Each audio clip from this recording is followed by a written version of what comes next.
Bueno, ¿cómo les va? Buenas tardes a todos. Les damos la bienvenida al ciclo de conversaciones virtuales, denominado en este caso La experiencia del oficio, organizadas por el Centro de Formación Profesional 24. Nuestra escuela, Centro de Formación 24, es una escuela pública de artes y oficios que está en el barrio de Flores de la Ciudad de Buenos Aires, que tiene más de 80 cursos y trayectos formativos de múltiples áreas, entre otras el área de gastronomía. Y desde esta área venimos gestionando encuentros que nos ayudan a pensar, a desnaturalizar, a politizar la alimentación. Hace un mes conversamos con integrantes de la cooperativa de panadería del barrio de Flores, Cooperativa Azul. Hoy tenemos el placer, el gusto de recibir al antropólogo social Diego Díaz Córdoba, a quien ya en principio agradecemos por su disposición a compartir sus experiencias, sus conocimientos, su formación y investigación, y establecer un diálogo con todos y todas nosotras.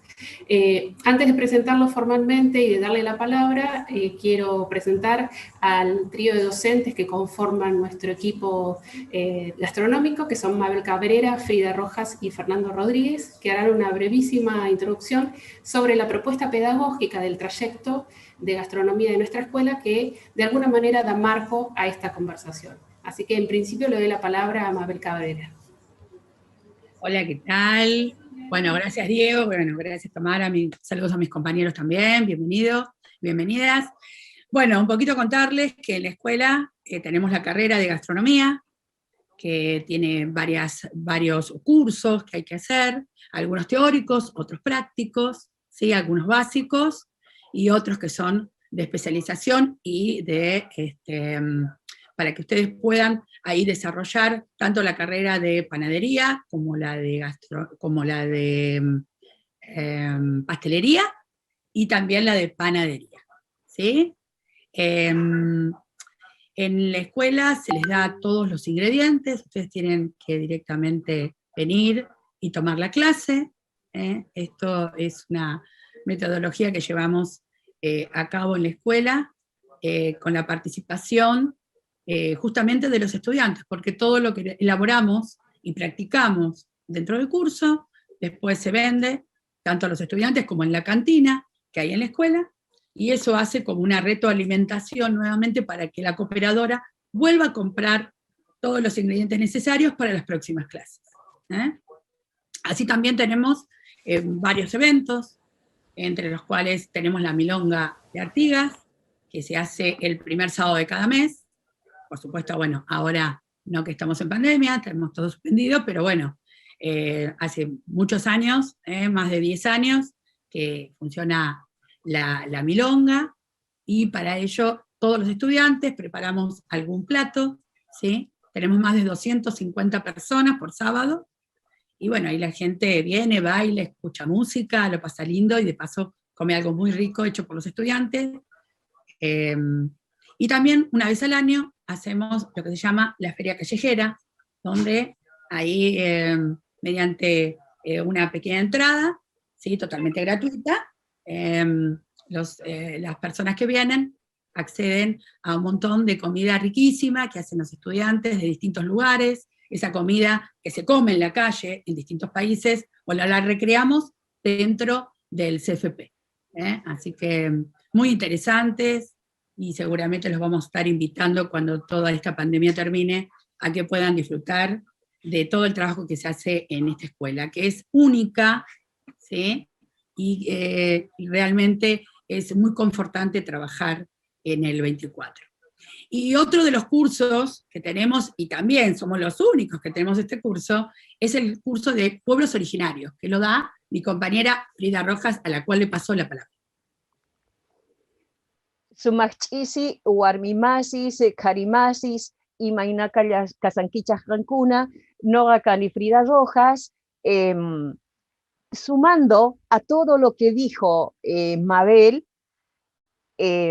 pues en nuestra escuela está la posibilidad de esta reciprocidad de encuentros, y pues desde la coordinación con acompañamiento de los docentes y estudiantes, pues es la escuela donde se da cocina de pueblos originarios.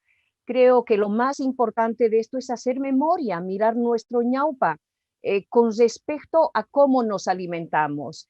Así que el curso de Cocina de Pueblos Originarios transita en este sentido de poder mirar hacia nuestro pasado con las tecnologías que tenían nuestros ancestros, que nos han dejado como herederos nuestros abuelos, y pues el curso hace un recorrido de los granos, por ejemplo, la quinoa, los diferentes maíces en sus diferentes técnicas de conservación, carnes en sus diferentes técnicas también de conservación, que es todo muy natural, y por supuesto, obviamente, que recorrido por los ajíes y las papas, ¿no? Los chuños, esas conservaciones de papas eternas, la llamamos nosotros, que nos alimenta.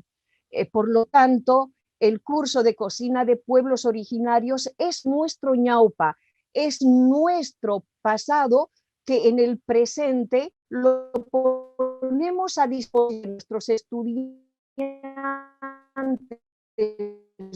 docentes, de la escuela, que se articula con cerámica, carpintería, con aire acondicionado, se articula una interrelación en nuestra escuela a partir de lo que es la alimentación, la comida.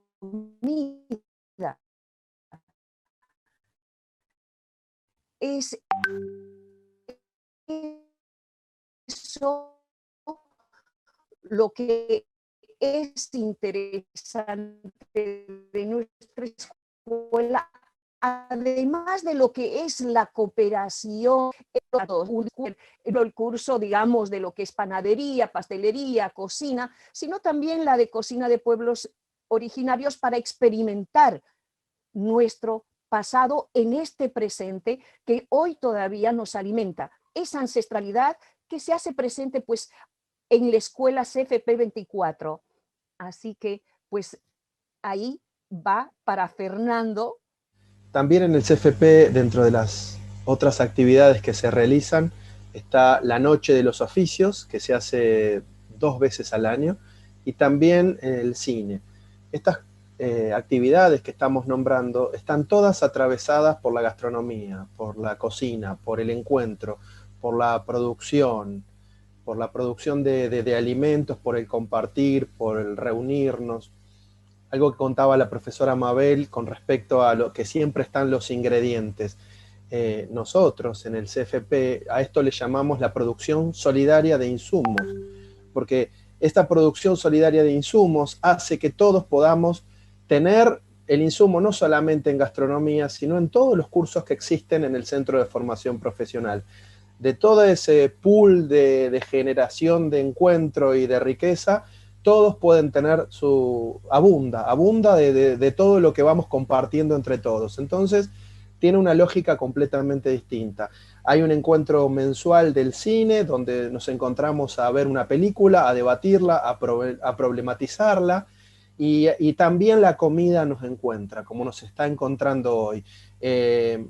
La Noche de los Oficios, se le puso la noche tal vez haciendo un paralelismo, si se quiere, con esto de la noche de los museos, ¿no? También de los oficios. Bueno, a la tarde, de día, de noche, en milonga, por todos lados estamos atravesados por la gastronomía, por las culturas, por la cultura de pueblos originarios y por todas las que nos atraviesan, donde nos preguntamos también desde el área de gastronomía y un poco desde el centro de formación, estas preguntas, ¿no? De qué comemos, qué es lo que comemos, como para qué sucede con las modas, qué sucede con lo que nos dicen, con lo que se consumen, qué pasa con el mercado. Bueno, estamos atravesados por muchísimas preguntas y por eso es interesante tomarlo desde algún lugar o desde un punto de partida del recorrido y por eso queremos compartir la charla que vamos a escucharte, Diego, sobre esto y nos van a surgir un montón de preguntas, ¿no? Así que bueno, nuevamente te agradezco y estaría bueno que nos ayudes a pensar esto de dónde venimos, desde dónde comemos y cómo llegamos hasta acá. Buenísimo. Antes de darle la palabra a Diego, agradecer al trío de docentes esperamos que tengan ganas de anotarse en nuestra escuela, en el trayecto de gastronomía o en cualquier otro trayecto, que se acerquen a conocerla, y esperamos que esta sea una instancia para poder intercambiar. Quiero recordar que hay un chat abierto como para que ustedes puedan hacer todas las preguntas que quieran y todos los comentarios que deseen, que nosotros los vamos a ir recogiendo, retomando y brindándole a Diego toda esa información que van volcando. Quiero presentarlo muy brevemente. Diego Díaz Córdoba es doctor en Ciencias Antropológicas, es egresado de la UBA, docente e investigador de la UBA y de la Universidad de Lanús, en grado y en posgrado. Y sus áreas de interés, como nos comentaba él, son la antropología alimentaria, el desarrollo del software y el análisis de datos, la etnografía, las estadísticas, las teorías del caos y la complejidad. Hecha esta presentación, nuevamente muchas gracias, Diego, y adelante. Bueno, muchísimas gracias por la invitación. La verdad que estos ámbitos están buenísimos y por lo que se ve del CFP está buenísima toda la tarea que hacen. Una tarea sumamente comunitaria que me imagino haber sido todo un desafío ahora en pandemia, ¿no? Pero bueno, la verdad que agradezco que me hayan invitado. Bueno, mi idea un poco es también ir tirando como, digamos, dividir la charla como en cuatro segmentos. Mi idea es hablar breve, como para también frenar por ahí cuando termine el primer segmento, a ver si hay algunas preguntas o consultas o dudas, y tratar de hacerlo lo más dialogado posible. Digamos, bueno, como les decía antes de que salíamos al aire, probablemente no tengan las respuestas a las preguntas, pero bueno, las preguntas siempre ayudan a pensar y bueno, me parece que eso es lo más interesante. Un poco mi idea era presentar brevemente, por ahí un poco ambicioso, pero me parece que vale la pena porque no es información que circule demasiado, que es, bueno, cuál fue en nuestro pasado remoto, como seres humanos, la alimentación que teníamos, digamos, ¿no? Y qué transformaciones a lo largo del tiempo se fueron dando, ¿no? Hasta la alimentación industrial. Por lo tanto, la primera parte va a ser más sobre la prehistoria, sobre qué comían nuestros ancestros, comenzando hace aproximadamente 300.000 años. Luego voy a pasar brevemente a lo que sucedió hace 10.000 años, que es cuando empiezan a domesticarse las plantas y los animales, y después pasar con lo que aconteció hace 300 años, que es la aparición de la comida industrial, de la mano de la revolución industrial, y por último, dejar un poco en la última partecita para hablar un poco de la alimentación actual, ¿no? De lo que está pasando ahora, lo que estamos viviendo ahora. Antes de comenzar con el primer segmento, quiero darles un breve panorama de qué es la antropología alimentaria, como para sentar algunos fundamentos, digamos, ¿no? Básicamente la antropología alimentaria es una rama de la antropología que se dedica al estudio de los alimentos, ¿no? Hasta ahí sin ningún mayores problemas. Pero básicamente el objeto de estudio, por decir así, de la antropología alimentaria son las relaciones sociales que están detrás del fenómeno del evento alimentario. Es decir, nosotros, si bien nos interesan cuestiones vinculadas con la producción de alimentos, el tipo de consumo, la distribución de los alimentos, con incluso hasta cuestiones vinculadas con los macro o micronutrientes, la alimentación y la salud, los diferentes tipos de cocinas, recetas, transmisión cultural a partir del alimento. Lo cierto es que lo que nos interesa como antropólogos son siempre las relaciones sociales que se atraviesan entre los humanos alrededor del evento alimentario, digamos, ¿no? Ese es como el primer punto de partida. Luego, un concepto que también se trabaja en antropología alimentaria, que me parece que puede ser interesante, que es el hecho de que la alimentación es vista desde la antropología como lo que se llama un hecho social total. Es decir, un hecho social total es un concepto que proviene de la sociología clásica, que indica que hay ciertos fenómenos que se dan en la sociedad que atraviesan a toda la sociedad en su conjunto. No hay un sector de la sociedad que pueda permanecer aislado de determinados eventos, como la muerte, el nacimiento, la salud y por supuesto la alimentación. La alimentación es algo que atraviesa toda la sociedad, digamos, ¿no?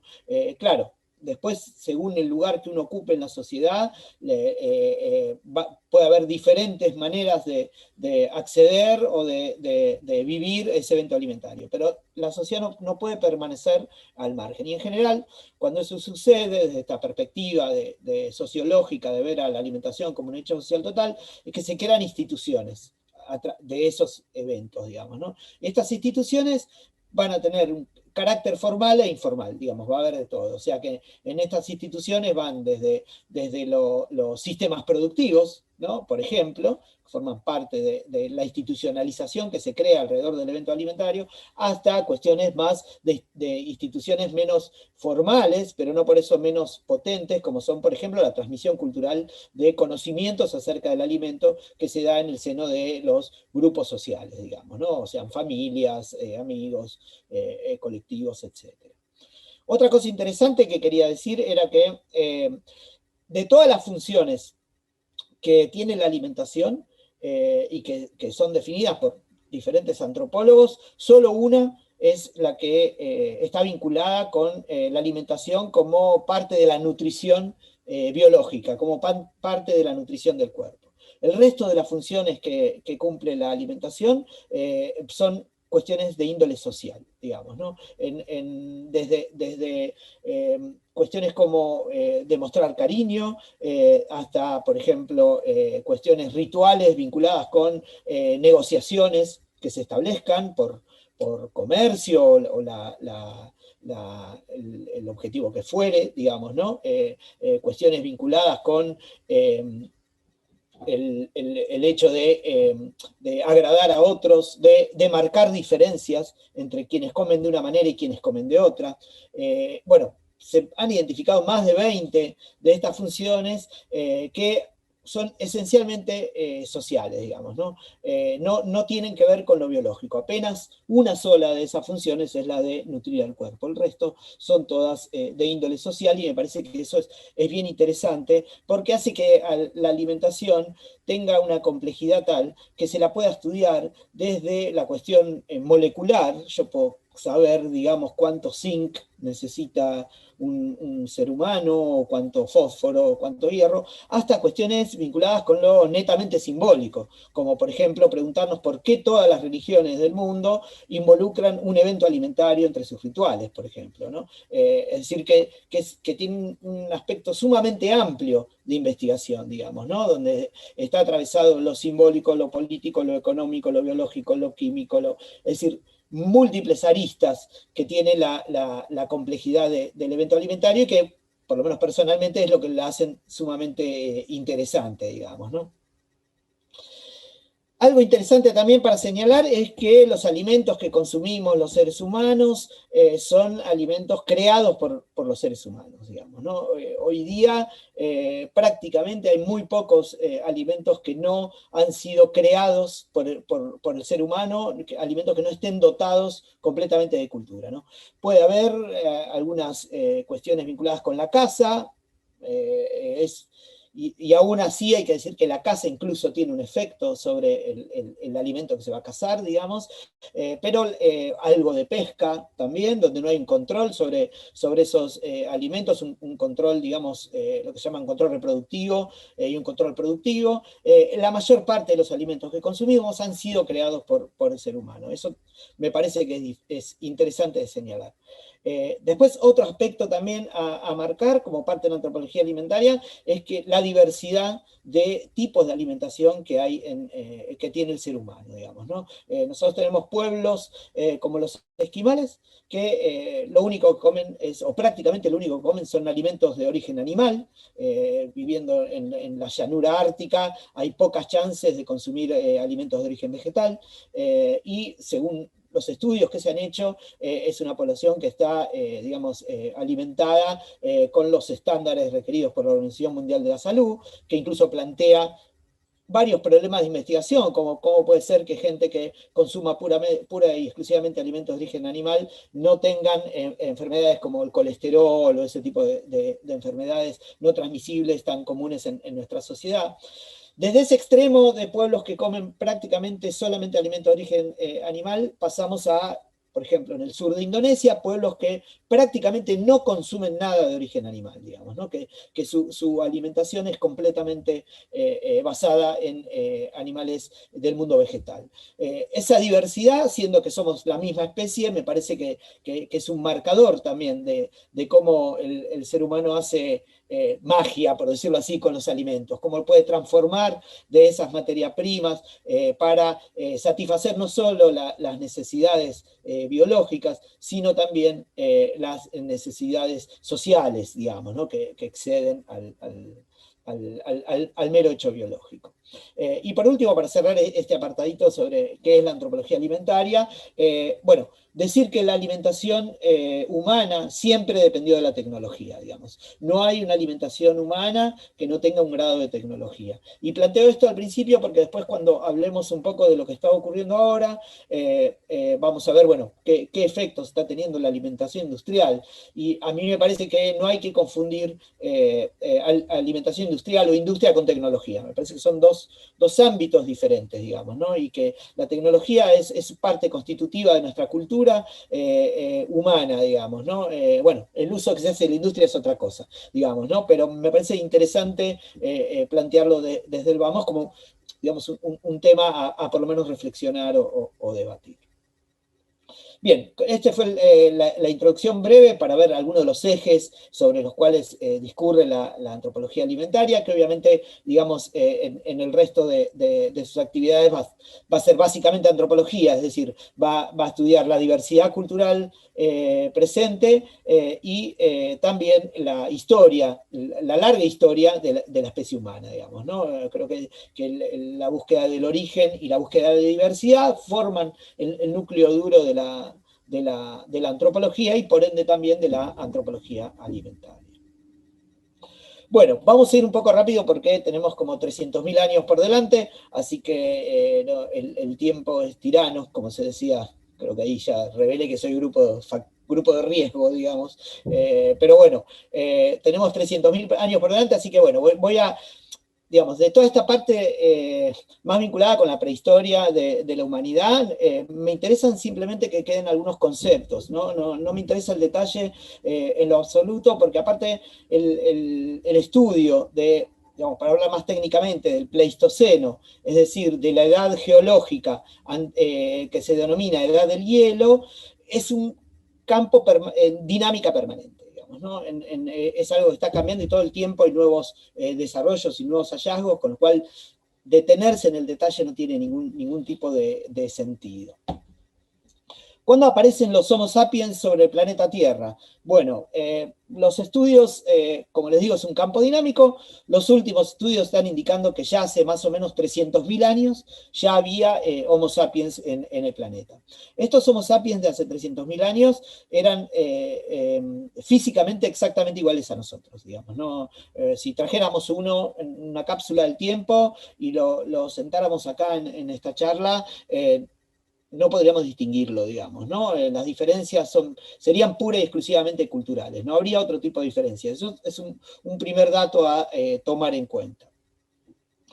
Cuando aparecen los Homo sapiens hace 300.000 años, ya los ancestros de los Homo sapiens, no me voy a meter en los nombres de los diferentes géneros, digamos, que había, solo menciono Homo erectus, pero hay varios otros, ya venían con uso de una tecnología importante vinculada con la alimentación. Básicamente ya dominaban el fuego. El fuego, los trabajos más antiguos de uso del fuego son de hace 1 millón de años, ya hay registro de uso del fuego, hace 1 millón de años, es decir, cuando todavía no había Homo sapiens. Quiere decir esto que cuando los Homo sapiens empezaron a caminar por el planeta ya venían dotados el uso del fuego. Cualquiera que haya intentado probar hacer fuego con palitos o piedritas, va a ver que es prácticamente imposible. recuerdo cuando éramos chicos y éramos Boy Scout, estábamos tratando todo el tiempo de prender fuego así, cosa que nunca pudimos lograr, digamos. ¿Por qué? Porque hacer fuego no es algo que venga biológicamente en la herencia. No es como caminar o como tener 2 ojos o 2 orejas, sino que es algo que hay que aprender, digamos. Y si hay que aprender a hacer fuego, quiere decir que eso es una marca cultural, ¿no?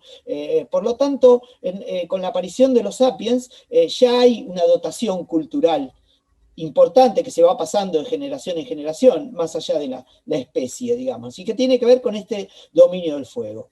En lo que nos interesa con respecto a la alimentación, 2 cosas. Una es que la cocción de alimentos, el pasar un alimento por el fuego, lo transforma completamente, digamos, ¿no? Hace que se transforme completamente ese alimento. Y por otro lado nos surge la pregunta de si es eso cocina, digamos, ¿no? Si cocinar es pasar algo por el fuego, o si cocinar es la preparación del alimento, ¿no? A lo que me refiero es, ¿qué pasa cuando uno procesa un alimento sin someterlo a la acción del fuego? ¿Está cocinando o no está cocinando, ¿no? Bueno, ahí hay todo un debate, obviamente que no tengo la respuesta, ¿no? Sí, pero la respuesta no la van a encontrar porque no la tengo. Simplemente señalar el hecho de que probablemente no necesariamente la cocina arranque con el fuego, sino que probablemente arranque con la preparación de alimentos. ¿A qué me refiero con preparación? A trozarlo, a molerlo, a pisarlo, a mezclarlo, digamos, ¿no? Cuando uno hace una ensalada donde no somete nada al fuego, ¿está cocinando o no está cocinando? Bueno, esa es una de las preguntas que uno tiene que hacerse. La otra es si necesariamente el uso del fuego es lo que me lleva a la cocina en el sentido de esta transformación de alimentos. Y la realidad es que, al menos etnográficamente, no podemos corroborarlo en la historia, pero sí etnográficamente, hay otros procesos de transformación química de los alimentos, que es, por ejemplo, el uso de sustancias ácidas. Todos hemos visto, digamos, gente que, bueno, yo me acuerdo de mi papá, sin más lejos, en la playa, en la costa argentina, agarrando almejas, poniéndole limón y comiendo almejas con limón, digamos, ¿no? Entonces el limón también es un productor que no es fuego, evidentemente. Y después, algo interesante, ¿no?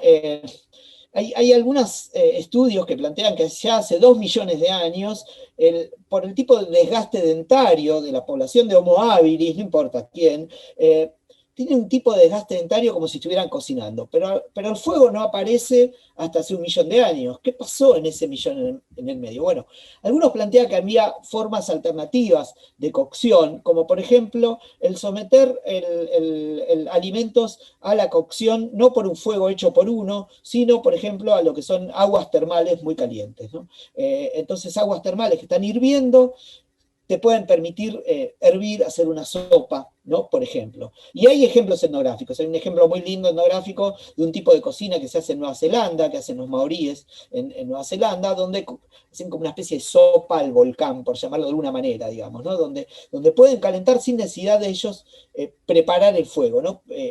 Hacer el fuego, sino utilizando herramientas o instrumentos que la naturaleza brinda. Eso me parece que está bueno porque nos abre un poco la perspectiva con respecto a qué es la cocción, digamos, ¿no? O sea, cómo abrir un poco el juego y cómo la transformación de un alimento es lo que en todo caso busca el ser humano cuando está tratando con los alimentos para transformarlos en comida, podríamos decir, ¿no? Tal vez esa sería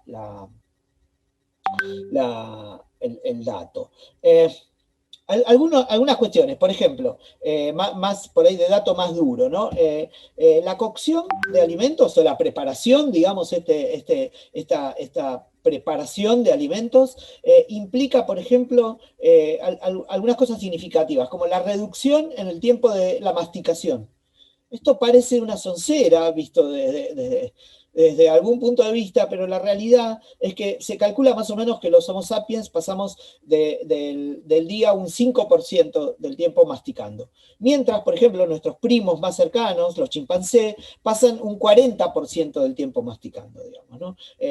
Y esto impacta no solo en el metabolismo, sino obviamente también en el tiempo dedicado a, digamos, ¿no? Si nosotros podemos usar el 5% del tiempo para masticar, bueno, evidentemente vamos a tener que invertir el tiempo restante en, por ejemplo, preparar esos alimentos, digamos, ¿no? Ahí hay un tema.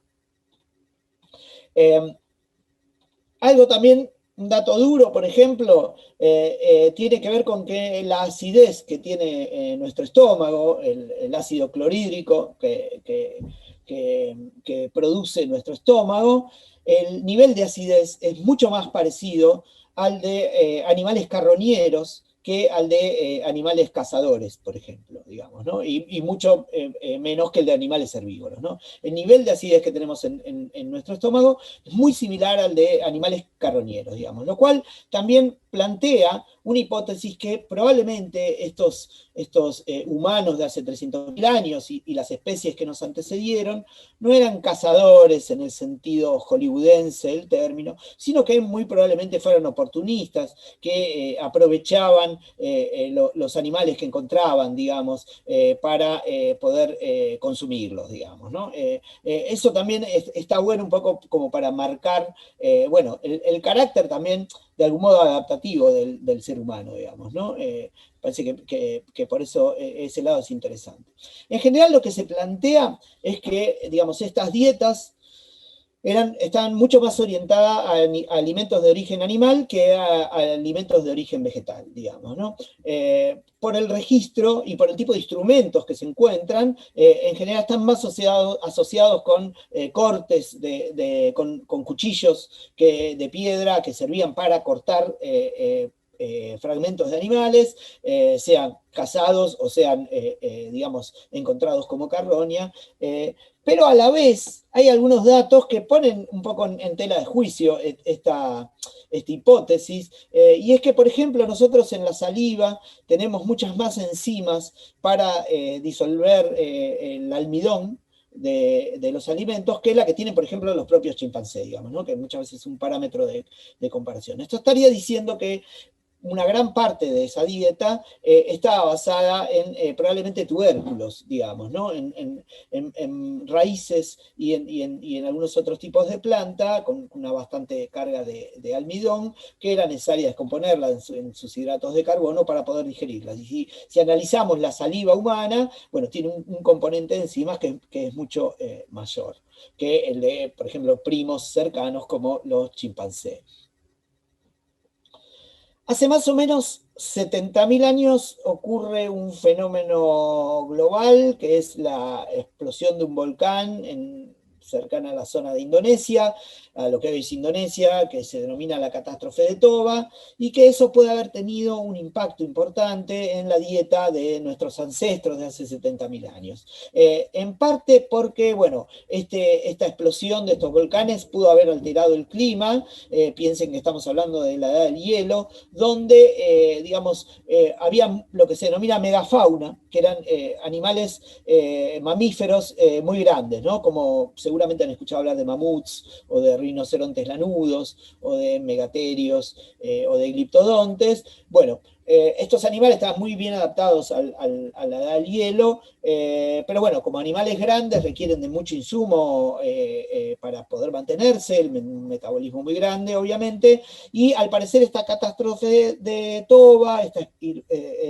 explosión volcánica, afectó a esta población de megafauna, empezó a afectarla en realidad, y se vio disminuida, con lo cual, digamos, esta es la hipótesis, porque lo que se observa, el dato que se observa, es que empieza a haber una inclinación mayor, empiezan a aparecer instrumentos más orientados también a alimentos de origen vegetal, digamos, no tanto a alimentos de origen animal, que si bien se siguieron consumiendo, empiezan a aparecer datos de instrumentos, por ejemplo, más orientados hacia los alimentos de origen vegetal. Hace 40.000 años, más o menos, el ser humano domestica al perro. El perro es un lobo, digamos, al cual se le sometieron a una determinada serie de transformaciones mediante el control reproductivo de la manada para hacerlos más dóciles y más, digamos, iba a decir útiles, podríamos decir también más cariñosos con los seres humanos, digamos, ¿no? ¿Por qué señalo esto del perro de hace 40.000 años? Porque esto está indicando que ya la población humana ya tenía el conocimiento de cómo se podía obtener, a partir de un lobo, obtener un perro. Es decir, cómo yo puedo controlar reproductivamente una especie para ir seleccionando determinadas características. En el caso del perro tenían que ver con la característica básicamente de juguetón y docilidad, digamos, quitarle la agresividad que tienen los lobos, como para que se transformen, bueno, el mejor amigo del hombre, podríamos decir hoy, digamos, el mejor amigo del ser humano, como se conoce a esa especie, digamos, ¿no? Y esto es importante que retengamos esta idea de que el conocimiento acerca de la domesticación de por lo menos animales ya estaba presente en la humanidad hace 40.000 años. Hace aproximadamente 20.000 años que aparecen en la zona de lo que hoy es Medio Oriente, aparecen los primeros intentos de huerta, digamos, ¿no? Con algunos, con semillas de, no son cereales todavía, son protocereales, son cereales salvajes si se quiere, que empezaron a ser producidos de manera sistemática. Lo que se sospecha es que, digamos, este impacto que había tenido el volcán siguió durante los miles de años siguientes, afectando a esta megafauna, y bueno, y los seres humanos tuvieron que empezar a buscar también fuentes alternativas de alimentación, y bueno, evidentemente ya había un consumo de alimentos de origen vegetal, pero a partir de hace 20.000 años empiezan a haber como un control más sistemático de esto. Todo va a cambiar hace aproximadamente 10.000 años. No sé si hay alguna pregunta con esta primera parte, como para... ¿O alguien tiene alguna duda? O si no, sigo. Yo digo por si hay alguna duda, como para no después retomar. Por ahora nos plantearon preguntas, ahí hay como mucha expectancia. Hay alguien que hace un comentario nomás, que es si podés deberte a tu público y mirar un poco a cámara. No sé si es alguien conocido, me parece que sí, pero si podés orientar un poco tu mirada a cámara, a tu audiencia. Tengo un problema con eso. Ahí, eso, un poco mejor. O por lo menos a ir alternando, así. Ok, mirando a cámara. Eso como comentario. Y todavía no hay preguntas, estamos todos así muy expectantes escuchándote. Ahí, a Fernando, tenés una pregunta. Okay. Bueno, muchísimas preguntas surgen. Una de las que me llamó muchísimo la atención al principio de cuando empezaste con esta introducción es cómo en las religiones está atravesado las comidas, ¿no? En todas las religiones. Eso es algo que me llama mucho la atención. Si bien la comida y la cultura de comer y de compartir es muy, muy humano, cómo la religión también lo incorpora. Y bueno, lo otro que me llamó la atención es esto de la domesticación del perro, porque también imagino que debe tener que ver con la forma de cazar que tiene el perro, porque colaboró con el ser humano, además de ser amigo del hombre, colaboró la jauría con la manada humana para poder cazar y compartir comida, ¿no? Esas dos cosas fueron que me llamaron muchísimo la atención, muchísimas más, pero bueno, esas dos cosas quería como preguntarte para profundizar un poquito. Perdón, sumo a la pregunta de Fernando, una más que hace Camila en el chat, que dice ¿qué protocereales había y si se parecían a los actuales?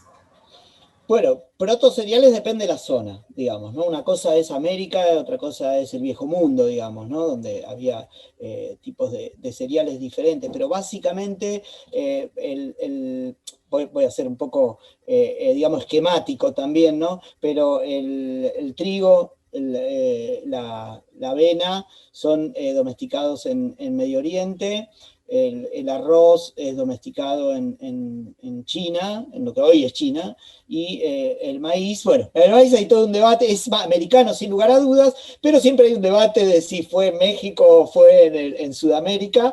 La realidad es que si vemos el registro arqueológico, en los dos lados surge al mismo tiempo, con lo cual es muy difícil plantear un origen en algunos lados, probablemente haya sido algo simultáneo. Los mexicanos van a decir que, bueno, el teocinte, que es uno de los precursores del maíz, está en México y no lo encuentran en otro lado.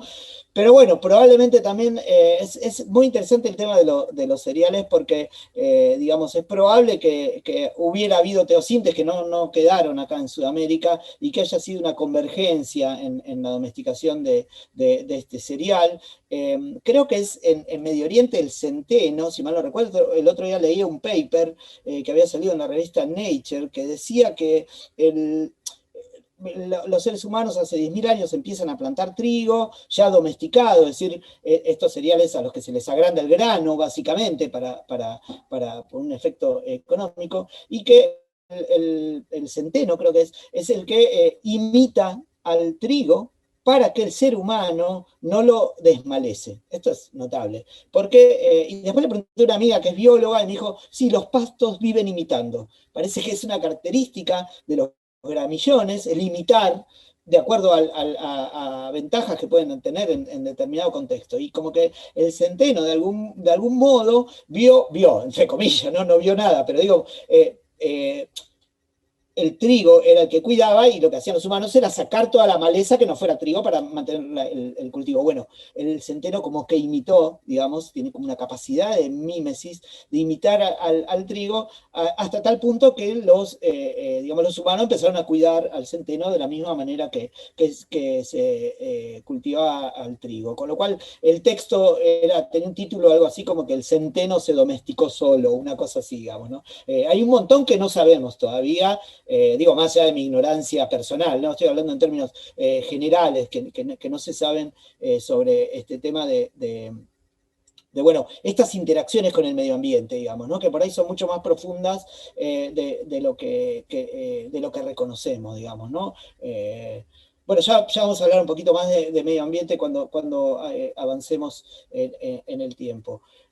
Lo que sí es algo que sucede es que hace 10.000 años tenemos el dato de que cambia el clima del planeta, se va la edad del hielo, aumenta la temperatura promedio en todo el planeta, se deshielan muchas zonas que estaban congeladas.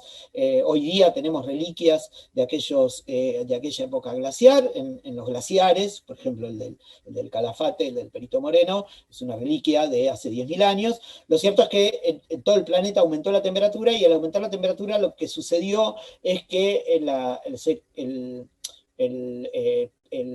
tierra fueron inundadas, digamos, tierras que estaban emergidas con el deshielo, empezaron a inundarse, digamos, ¿no? Y conformaron el mapa moderno. Incluso hay, por ejemplo, hipótesis que plantean que uno podía ir caminando hace 11.000 años de Patagonia a Malvinas, podía ir caminando, digamos, y de hecho eso explicaría que había un mamífero en las Islas Malvinas, el zorrito malvinero, que, bueno, fue extinguido por los colonizadores británicos en el siglo XIX porque les comía las ovejas, digamos, básicamente, que era endémico de las Islas Malvinas y que obviamente tiene que haber llegado caminando desde Patagonia y, bueno, algunos plantean como que había como puentes de tierra antes de que se inunde por el deshielo, digamos, ¿no? Este deshielo, este proceso de fin de la edad del hielo y comienzo de la edad que estamos viviendo ahora, el Holoceno, ocurre hace 10.000 años. Y evidentemente este cambio en la temperatura impactó no solo en el clima, no solo en que se inundaron litorales marítimos, sino que afectó a la flora y la fauna, digamos, ¿no? Por ejemplo, surge la selva amazónica. Antes lo que se plantea es que había una gran llanura en esa zona, con lo cual podía haber herbívoros grandes, que obviamente cuando el bosque va creciendo por el cambio climático, no tienen más lugar, digamos, ¿no?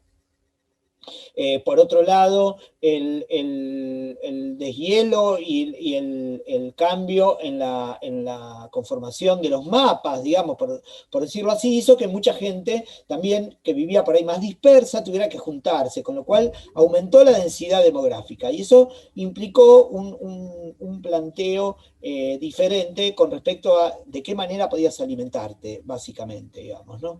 Es interesante notar que este proceso de domesticación de plantas y animales se da en un montón de lugares del mundo al mismo tiempo.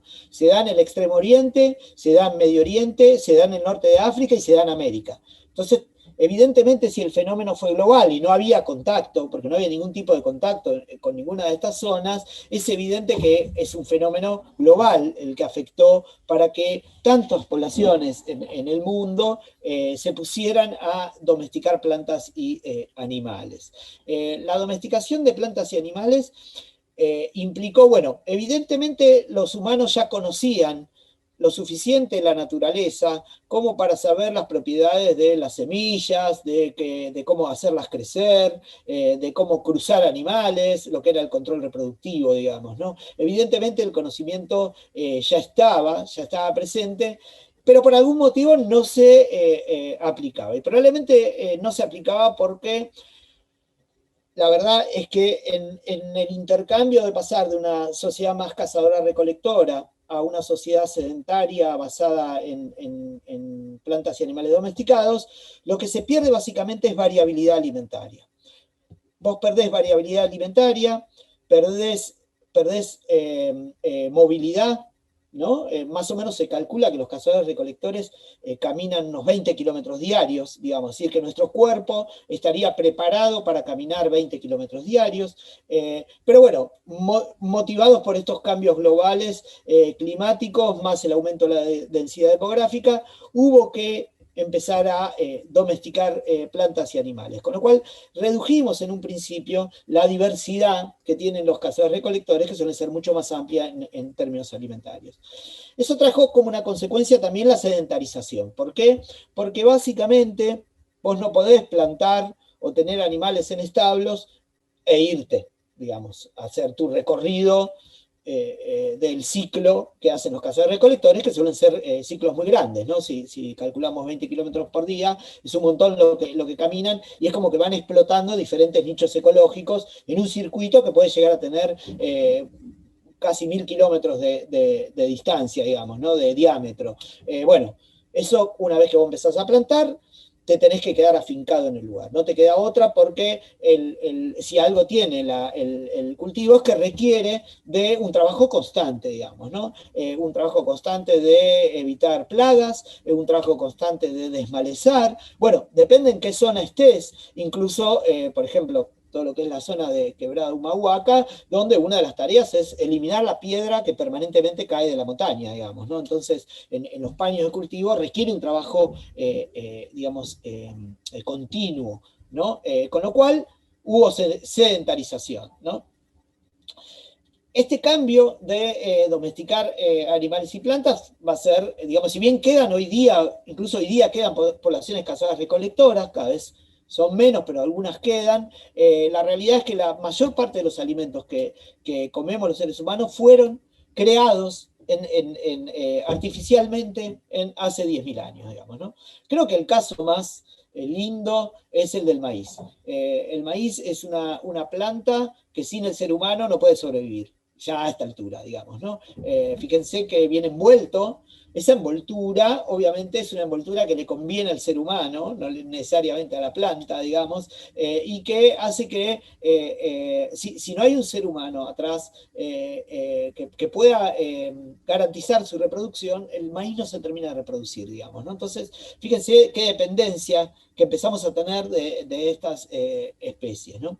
Y los alimentos, salvo muy pocos alimentos que fueron domesticados hace relativamente poco, como los arándanos, creo que se domesticaron hace 200 años, o las frutillas, que tengo entendido que se domesticaron en la Edad Media europea, el resto de los alimentos que consumimos, todos fueron domesticados hace 10.000 años. Claro, hoy día son tratados de maneras diferentes y todo lo que ustedes quieran, pero digamos, el origen de esos alimentos está hace 10.000 años. Entre esta domesticación, por ejemplo, esta sedentarización implicó la aparición, por ejemplo, de la domesticación del gato, ¿no? Ya que hablamos de perritos, hablemos de gatitos también.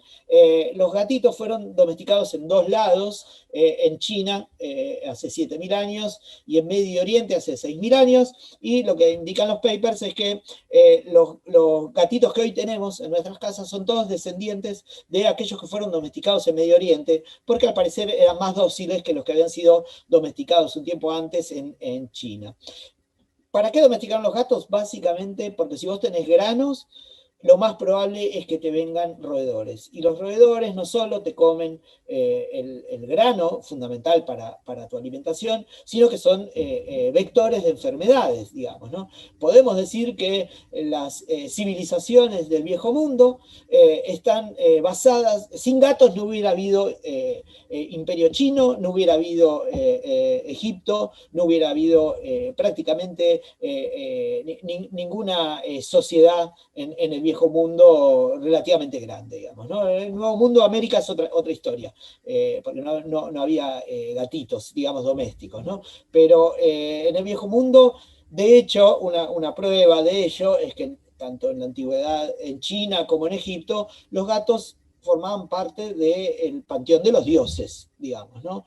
¿Por qué a un animal que en principio pareciera no tener ningún tipo de utilidad económica, sino simplemente un ronroneo que nos hace felices un ratito, lo van a poner como Dios, digamos, ¿no? O sea, elevar a la categoría de Dios a algo es porque evidentemente cumple un papel fundamental, digamos, ¿no? De hecho, incluso en la mitología nórdica, entre los vikingos, el carro de Freyja estaba tirado por 2 gatos, digamos, ¿no? Se dice que los vikingos en sus travesías en los barcos llevaban gatitos, porque como llevaban cereal, que era la comida base de ellos, no solo para hacer diferentes tipos de harina y con esos diferentes tipos de preparaciones, sino también para el alcohol, ¿no? La bebida alcohólica, la cerveza o otro tipo de bebida, el cereal era fundamental. Y bueno, necesitabas a alguien que te proteja, porque si se te colaban ratas en esos barcos, no había posibilidad de supervivencia, ¿no? Entonces, nada, marcar, ya que hablamos de perritos antes, podemos hablar de gatitos y su importancia en el desarrollo de este tipo de alimentación, digamos, ¿no? Claro, estas las ventajas, digamos, es que vos tenías mucha más cantidad de alimentos. Si bien habías sacrificado diversidad que te daba la caza y la recolección, habías logrado obtener más cantidad de alimentos. Pero eso también tiene un costado que es un poco más complicado, y es que la sedentarización hizo que aparecieran, y la escasez de los recursos, hizo que empezaran a aparecer por primera vez en la historia de la humanidad clases sociales. Algo que en general las sociedades pleistocénicas y en general las sociedades cazadoras recolectoras, si bien hay diferenciación entre los grupos, no hay aprovechamiento de recursos desiguales basados en castas o clases. Eso es algo que aparece hace aproximadamente 10.000 años, digamos, ¿no? Y esto se debe a que en general, cuando los recursos son escasos, el ser humano no suele ser generoso. Eso hay que decirlo, digamos. La generosidad implica un acto de nobleza humana, de solidaridad, que no necesariamente está presente. Creo que el ejemplo más palmario de que el ser humano no es solidario lo vimos, lo estamos viendo con las vacunas, ¿no? Países que acaparan vacunas, cuando podrían, por ejemplo, África prácticamente no empezó a vacunar, hay muy pocos países de África que empezaron a vacunar. Bueno, ni hablemos de zonas de Sudamérica o de América Latina en general, zonas de Asia donde ni se empezaron a vacunar, cuando habría posibilidades de vacunar a esa gente, y sin embargo los países prefieren acaparar, ¿no? O sea, no es algo tan extraño que frente al recurso escaso, la solución que encuentra la humanidad sea que unos pocos se apropien de esos recursos y al resto le dejen lo que puedan, digamos, ¿no? Hace 8.000, 10.000 años, esta división en clases hizo que apareciera lo que se llama alta cocina y baja cocina también, digamos, ¿no? La alta cocina vinculada con las élites, vinculada con cocineros profesionales, vinculadas con la posibilidad de obtener alimentos que no son de la zona, ¿no? Algunas crónicas de México cuentan que Moctezuma estaba en Tenochtitlán, digamos, lo que hoy es la Ciudad de México, que está a 500, 600 kilómetros del mar, y él obtenía pescado fresco del mar todas las mañanas, porque tenía todo un sistema de postas donde desde la pesca le llevaban, en el término de la mañana, cuando él se levantaba, ya tenía pescado fresco para comer. Obviamente era el único que podía hacerlo porque era el emperador, digamos, ¿no? Entonces empieza a haber una alta cocina, una cocina de alimentos de origen lejano, con cocineros profesionales, y donde esta alta cocina tenía una parte de cocina espectáculo, digamos, ¿no? Era una cocina que era para ser mostrada, ¿no?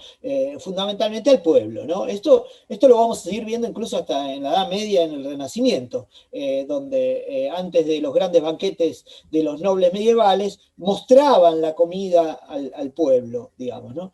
Bueno, después se sorprendían cuando les quemaban el castillo, digamos, ¿no? Pero bueno, era parte del ritual la comida espectáculo, ¿no? No me quiero detener demasiado en eso para no extenderme mucho, pero hay cosas muy interesantes, por ejemplo, del Imperio Romano, ¿no? Del tipo de cocina del Imperio Romano. Hay un libro de un autor que se llama Petronio, que tiene un libro que se llama Satiricón, que es muy entretenido, si puedan, léanlo, porque cuenta muchas cosas de la vida cotidiana romana, y está todo gira alrededor de la comida, digamos, y entonces uno tiene muy buena data, donde, por ejemplo, la cocina espectáculo implicaba que vos cocinaras un pavo, y cuando lo cortaban delante de los comensales salían palomas vivas volando, por ejemplo, digamos, ¿no? Costumbres que nos parecerían un poco asquerosas hoy día, pero que bueno, ¿por qué? Porque no importaba tanto el valor nutricional de lo que se comía, sino lo que se quería mostrar. Y lo que se quería mostrar es que aquel que podía hacer eso pertenecía a un sector social diferente al resto, digamos, ¿no? La comida como marcador, algo de lo que dije al comienzo de la antropología alimentaria. Algunos plantean la hipótesis de que no puede haber ciudades, no puede haber sociedades masivas si no hay cereales, ¿no? No puede haber estados, lo que se llaman los estados prístinos, que son los primeros estados que aparecen hace aproximadamente 6.000, 7.000 años, no podían haber surgido, y me refiero a estado al control administrativo de los recursos, es decir, profesionales de la administración de los recursos, si no hubiera habido cereales, ¿no? Los ejemplos que tenemos son, por ejemplo, en Polinesia, donde no había cereales, se cultivaba básicamente tubérculos, y si bien habían jefaturas con características de estratos sociales, nunca llegaron a tener un estado con profesionales de la administración. Al parecer hay un vínculo entre ciudades y estados muy vinculados con los cereales, digamos, ¿no?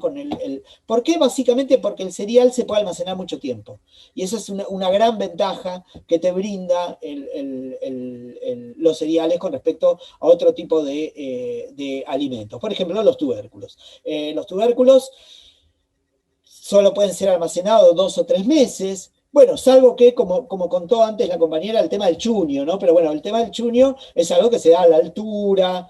No en todo el mundo hay montañas de 7.000 metros, esa es la realidad, digamos, ¿no? Entonces, y tubérculos como la papa que permiten ser sometidos a los diferentes procesos de conservación, como para hacer el chuño, ¿no? Que el chuño sí se puede almacenar mucho más tiempo. En general, en zonas húmedas y más tropicales, los tubérculos no se pueden almacenar. En cambio, los granos sí, digamos, ¿no? Los granos tienen la capacidad de que si no se te mojan y no le entran roedores, se pueden almacenar durante mucho tiempo. Y esto implicaba la posibilidad de que estos estados podían redistribuir, ¿no? Porque una de las funciones de los estados primitivos o prístinos era la de recolectar impuestos, pero a la vez, en momentos de escasez, poder brindar alguna reciprocidad en mano de a través de los cereales, digamos, ¿no? Incluso hay cosas interesantes, por ejemplo, en América, bueno, voy a hablar del caso incaico, que es el caso del grupo étnico que toma el poder en Andes centrales en el siglo XV aproximadamente, justo un poquito antes de la conquista, que tenían, digamos, lo que se llaman los silos, donde no solo almacenaban grano para que la gente podía agarrar en tiempos de escasez, sino que había también, por ejemplo, instrumentos de labranza, ropa, había un montón de otras cosas que el Estado incaico, que era un Estado, proveía, digamos, ¿no? Interesante el punto, ¿no? ¿Por qué? Porque, bueno, básicamente porque el cereal se podía almacenar y eso permitía, digamos, tener una... ¿Qué pasa? Cuando vos podés almacenar en cosas duraderas, tu capacidad de planificación cambia completamente, digamos, ¿no? Si vos tenés que consumirlo del día, tu capacidad de planificación es solo del día, digamos. Esto lo vemos en la sociedad capitalista con el tema de recursos. Cuando uno hace trabajo más etnográfico, lo que ve es que en los sectores de menores recursos, donde no hay capacidad de almacenamiento por falta de dinero, por falta incluso de espacio o de instrumentos de conservación de los alimentos, la planificación alimentaria está muy restringida en el tiempo, digamos, ¿no? Mientras vos más recursos tenés, más posibilidades tenés de planificar en el largo plazo, digamos, ¿no? Y bueno, esto es lo que tienen los cereales, que te permite planificar en el largo plazo. Bien, voy a frenar por si hay alguna pregunta y después ya arranco con la alimentación industrial. Sí. Bueno, te voy a hacer una pregunta. ¿Sabés qué me llamó la atención? Que en ningún momento de la charla nombramos, mirá lo que se me ocurrió, el canibalismo. ¿Hubo en alguna marcado? ¿Se comían entre ellos o comían nada más que plantas o animalitos, qué sé yo? Bueno, todo esto. Bueno, es re interesante el tema del canibalismo, es para hacer toda una charla sobre canibalismo, porque es sumamente interesante. Solo decirte que en general se distingue la antropología como dos tipos del canibalismo, el canibalismo profano y el religioso. El canibalismo profano es aquel que se da en circunstancias extremas, como el caso de los chicos, de los jugadores de rugby uruguayos en los Andes, digamos, donde, bueno, sobrevivieron los que habían comido a sus compañeros, pero bueno, no había una institución social detrás, fue una cuestión de vida o muerte, digamos, ¿no? Lo mismo aconteció durante las cruzadas en el sitio de Jerusalén, por ejemplo, o en la primera fundación de la ciudad de Buenos Aires, cuando funda Mendoza, que bueno, tiene algunos inconvenientes, y hay un sitio a la ciudad, y bueno, terminan también, según algunas crónicas, creo que la de Ulrico Smith, si mal no recuerdo, diciendo que bueno, también hubo escenas de canibalismo en la ciudad de Buenos Aires, pero son canibalismos que están como medio basados en la desesperación, por decirlo así. Después habría otro tipo de canibalismo más vinculado con una cuestión religiosa, que a su vez puede ser dividido en dos aspectos. Uno donde alimentarte de otro humano es meramente simbólico, en donde en general vos comías, digamos, una pieza de algún enemigo, pero enseguida la escupías o la vomitabas, o sea, no había una real ingesta, sino que era mucho más simbólico y donde vos querías adquirir determinadas características del otro grupo o de lo que fuera, ese tipo de canibalismo religioso, que a mí siempre me llamó la atención. No quiero ofender a nadie, pero en la Iglesia Católica, para los católicos, hay un momento de la misa donde te tenés que comer un señor que se llama Jesús. ¿Cuál es el origen de eso? Si es un canibalismo religioso o no, no lo tengo muy claro, nunca entendí bien por qué, busqué información pero no encontré, ¿no? Y hay otro canibalismo religioso que sí tiene más que ver con consumo, sí, de nutrientes, que se da, por ejemplo, el que se da en México, ya que hablábamos de México, y que se daba en donde, bueno, México no, digamos, los grupos que vivían en lo que hoy es México eran poblaciones muy grandes, se calcula que había 1 millón de personas en Tenochtitlán, y es uno de los problemas que tiene sobre todo América del Norte, incluso más que América del Sur, es que no había animales domesticables más allá del perro o del pavo. Es decir, no tenías animales de grandes herbívoros, no había grandes herbívoros. En Sudamérica medio que zafamos porque había llamas y había incluso cuises, digamos. Pero en el hemisferio norte nunca llegaron las llamas y no había grandes herbívoros domesticables. Eso hacía que la producción de alimentos de origen animal se redujera muchísimo. Y no había una estrategia como pasaba en la Edad Media Europea, donde el bosque para cazar era propiedad exclusiva del señor feudal, digamos. Eso no había en América, y entonces la élite de los aztecas al menos, hacían rituales de canibalismo, pero donde efectivamente comían, no cualquiera podía comer eso, y que al parecer tenía que ver con digamos, una necesidad de alimentos de origen animal. Igual esto que digo es controversial, hay autores que no están de acuerdo con eso y que discuten incluso digamos, documentos, porque bueno, los documentos también fueron escritos por conquistadores que interpretaban las cosas a su modo, con lo cual no se pueden ser tomados tampoco demasiado en serio. Por poner otro ejemplo del canibalismo de otro lado, los germanos también practicaban un tipo de canibalismo más vinculado con lo religioso, digamos, digo para Con no poner ritos, ¿no? Ritos religiosos, ¿no? Más con los ritos religiosos de eso. Bueno, muchas gracias, buenísimo. Es un tema interesante que da para tal seguir. cual. Tal cual. Bien, quería, pensando en lo del siglo XV que mencionabas, el tema de los almacenes o los silos, en Cochabamba, en el lugar de donde vengo yo, están las colpas, lo llamamos así, que son unos grandes almacenes de lo que fueron para la quinoa, el maíz, todos los granos. Y también para las papas, o sea, para los chuños, para ser repartidos a todo lo que fue nuestra Abya Yala, o sea, nuestra América. Y hoy todavía esas ruinas que quedan están muy cerca de la ciudad de donde hoy es Cochabamba, por ejemplo.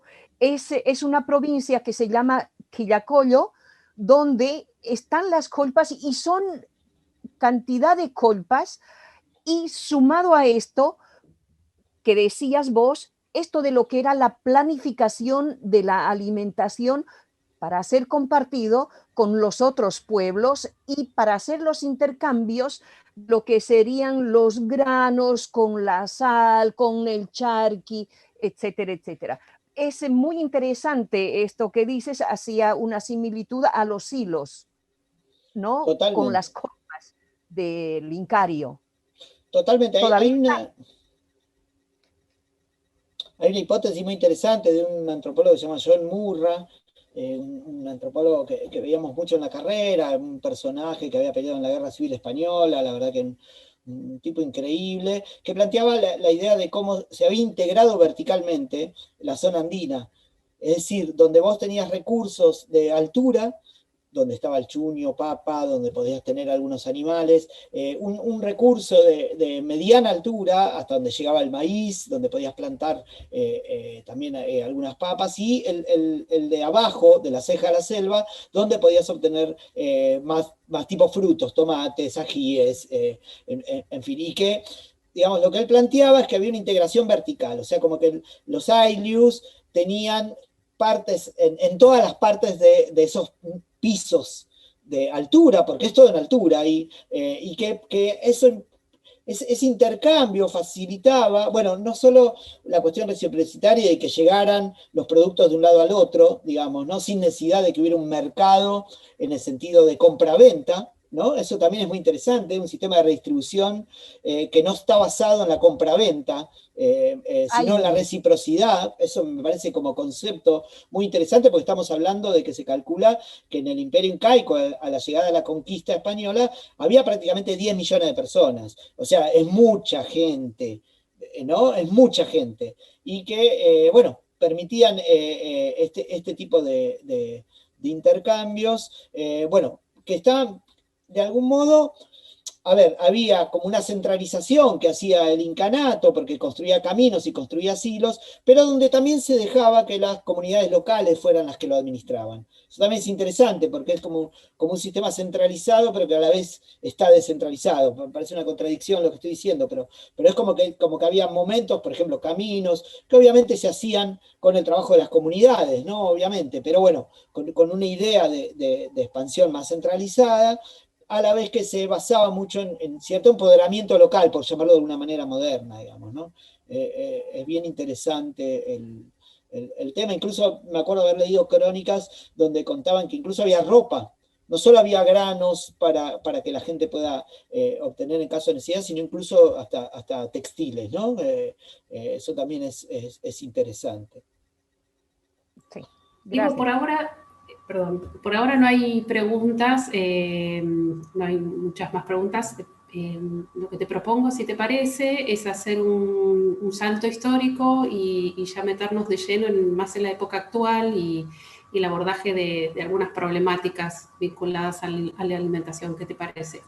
Dale, fusiono las dos partes que son de la alimentación actual.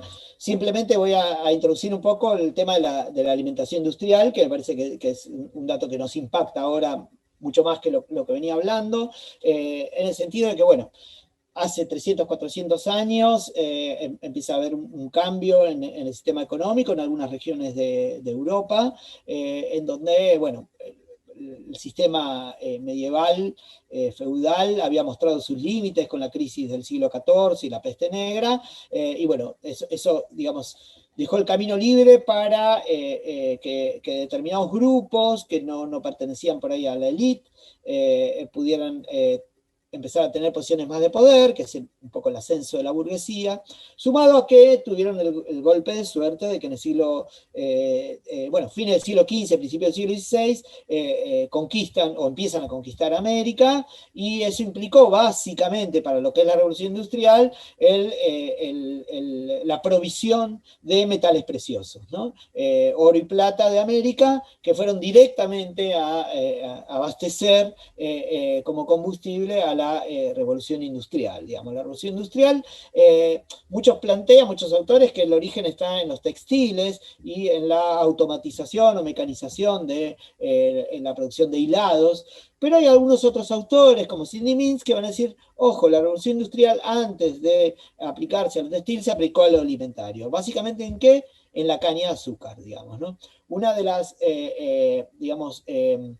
mayores producciones que los conquistadores hicieron en América fue traer la caña de azúcar, ¿no? Eso trajo como consecuencia una de las situaciones más horrendas de la historia de la humanidad, que fue la esclavización de millones de personas. Se calculan que más o menos entre 4 y 5 millones de personas fueron traídas de África, de las cuales casi la mitad murió en el viaje, eso es tremendo, y que iban directo a trabajar a plantaciones de algodón o básicamente de azúcar. Y que la administración de las plantaciones de azúcar no era una administración de tipo medieval, feudal, con campesinos trabajando y un señor feudal que recolectaba un impuesto en especias, sino que fue directamente un sistema ya de organización social capitalista industrial, en donde, ¿por qué? Porque primero que lo que pasó fue que en América, en las zonas subtropicales y tropicales donde se plantó la caña de azúcar, podías tener más de una cosecha por año, cosa que en otras regiones del mundo no se daba. Eso hacía que vos tuvieras provisión de azúcar durante todo el año. Y después lo que hicieron fue básicamente que montaron las instalaciones para poder transformar ese azúcar en el principal producto, que era el ron, digamos, la bebida alcohólica, y en lo que sería el azúcar que llaman piloncillo o panela en Colombia, es decir, el azúcar no refinada, como productos principales de la caña de azúcar. Y para ello era necesario que los hornos que producían, digamos, esta transformación de la caña de azúcar estuvieran prendidos las 24 horas. ¿Por qué? Porque era muy difícil apagarlos y volverlos a prender, digamos, ¿no? Algo similar a lo que iba a pasar después con las industrias textiles, donde vos las máquinas no las podés apagar, las tenés que tener permanentemente prendidas. Eso implicó que hubiera turnos de trabajadores, ¿no? Entonces fíjense cómo la organización tipo fábrica tiene un origen antes en la propia fábrica, en la producción de los derivados del azúcar, digamos, ¿no? Y algo interesante que menciona Cindy Means, que es este autor, es que en la plantación de azúcar convivía el sector de esclavos con el sector de asalariados, digamos. Había un grupo importante de los trabajadores a los cuales se les pagaba un salario y no eran, digamos, mantenidos como eran los esclavos. Eso es algo interesante porque incluso en muchos casos les daban la libertad a los esclavos porque en realidad les salía más barato pagarles un sueldo mísero que mantenerlos todo el tiempo, digamos, ¿no? Arreglate vos cómo podés comer y beber con esto que yo te pago, y listo, es tu problema, ¿no? Entonces es interesante porque, digamos, la organización social del trabajo que se da a partir de la producción de azúcar y sus derivados es como la primera manifestación de la organización social del trabajo que se da en la sociedad industrial, ¿no? Es algo que en general no se toma mucho en cuenta. Algo también interesante para decir sobre esto es que alimentos que eran privativos de las clases altas, de los sectores de poder, de las élites, como el azúcar. En la Edad Media el azúcar se vendía en Europa en las joyerías, digamos, ¿no? Era un alimento equivalente, era un medicamento, no era un alimento. Pasa a ser de un alimento de las élites al alimento más consumido por la clase trabajadora. Digamos, ¿no? Muchos dicen que sin el azúcar, en su formato ron o en su formato terrón, digamos, para ponerle al té, fue lo que hizo que la clase obrera británica pudiera llevar adelante la revolución industrial. Sin ese combustible no hubiera sido posible. Los otros dos alimentos que se hacen completamente populares y que eran alimentos de las élites son la sal y las grasas, ¿no? Al comienzo hablábamos un poco de las obleas y el relleno eso de grasa. Bueno, eso que para nosotros es completamente común y que es algo que todo el mundo consume, bueno, hace 500 años era muy pocas personas podían acceder a alimentos de origen animal, entre ellos las grasas, digamos, ¿no?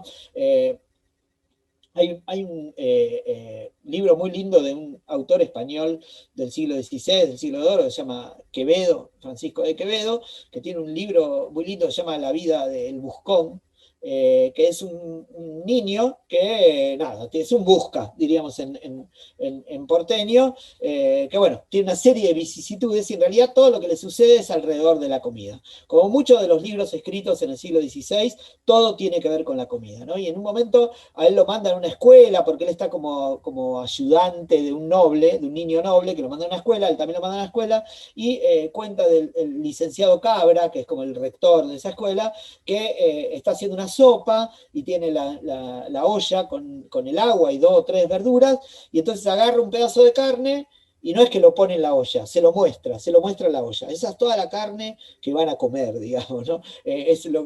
Entonces, eso es interesante también, ¿no? Menciono este dato literario porque por ahí a alguien le interesa y siempre está bueno leer buena literatura, y ya les digo, la literatura del siglo XVI toda ronda en torno a la alimentación. Entonces, estos 3 alimentos, que eran alimentos privativos, que eran alimentos solo de los sectores de la nobleza o de los sectores poderosos, pasan a ser alimentos, digamos, masivos, ¿no? Y eso se produce porque el capitalismo, o la sociedad industrial, como quieran llamarlos, tiene la posibilidad de producir en escala, ¿no? La producción en masa y en escala hace que alimentos, por ejemplo, el pan blanco era el pan de la clase alta y el pan negro era el pan de la clase baja. Hoy día la clase alta te compra un pan integral que sale el kilo $500, ¿no? Y los sectores de menores recursos comen pan blanco con harina refinada. ¿Por qué? Porque, bueno, los molinos hoy día producen de manera tan masiva, ¿no? Que es mucho más barato vender el pan blanco que el pan negro, digamos, ¿no? Es interesante porque en un momento, durante uno de los gobiernos de Perón, hay un problema con unas cerealeras y con unos molinos, básicamente, y entonces empieza a aparecer pan negro en las panaderías de Buenos Aires, No, el escándalo que se armó porque tenían que comer pan negro, y Perón decía, pero les va a hacer bien a los intestinos, digamos, ¿no? Como que un adelantado a su época. Hoy día la gente paga por un pan integral con cereal, paga fortuna, digamos, ¿no? Bueno, otra vez, ¿no? La harina refinada, que era solo, incluso había... se planteaba que los pobres no podían comer harina blanca porque les caía mal directamente, ¿no? Había criterios fisiológicos basados en las diferencias sociales, criterios médicos basados en las diferencias sociales. Bueno, hoy día es al revés. Y eso es lo que permite la alimentación industrial, digamos, ¿no? La producción en masa, la producción en escala masiva. Hay algunos autores que plantean que la transición alimentaria que estamos viviendo, que arranca con la revolución industrial, pasamos de alimentos frescos producidos localmente a alimentos ultraprocesados producidos globalmente, ¿no? Y entonces vos te comés un chocolate Nestlé y probablemente el cacao que forme parte de ese chocolate Nestlé fue hecho por un campesino en la ladera de la montaña de Etiopía, digamos, ¿no? Es decir, que hoy vos vas a la India y vas a encontrar en un kiosco un paquete de papas fritas Lays, y vas a Perú y caminás por Lima y encontrás el mismo paquete de papas fritas, ¿no? Y vas a Canadá y encontrás el mismo paquete de papas fritas. Lugar donde pises en el mundo vas a encontrar este tipo de alimentos que son producidos globalmente, pensados para un mercado global y sometidos a montones de procesos industriales, ¿no? En la escala NOVA, que se llama, lo que se denominan ultraprocesados. Interesante cómo, digamos, la gente tenía desconfianza de los alimentos industriales y cómo a finales del siglo XIX se inventa una nueva industria que es la publicidad, la industria de la publicidad, para vender estos alimentos industriales. La gente no confiaba en un alimento envasado, la gente quería el alimento fresco, que era que sabía de dónde podía rastrear el origen. Hubo que pasar 20, 30 años de una publicidad que fue, digamos, refinando sus métodos y impactando cada vez más en la sociedad hasta lograr convencernos de que es mejor comer un alimento envasado que un alimento fresco, digamos, ¿no? Y hoy día la gente confía más en un alimento envasado que en un alimento que no tiene un envase conocido, digamos, ¿no? Otro dato. A medida que fueron pasando los años, sobre todo del siglo XX, se producen dos fenómenos. Disminuye la variabilidad de alimentos que consumimos. ¿Por qué? Porque el mercado no los puede sostener. Entonces, por ejemplo, incluso hoy día es muy difícil conseguir choclo blanco. Es prácticamente imposible, ¿no? ¿Por qué? Bueno, porque por motivos del propio choclo blanco no es tan efectivo como el choclo amarillo para ser transportado, llevado, traído, digamos, ¿no? No sé, ustedes por ahí recuerdan las ciruelas amarillas.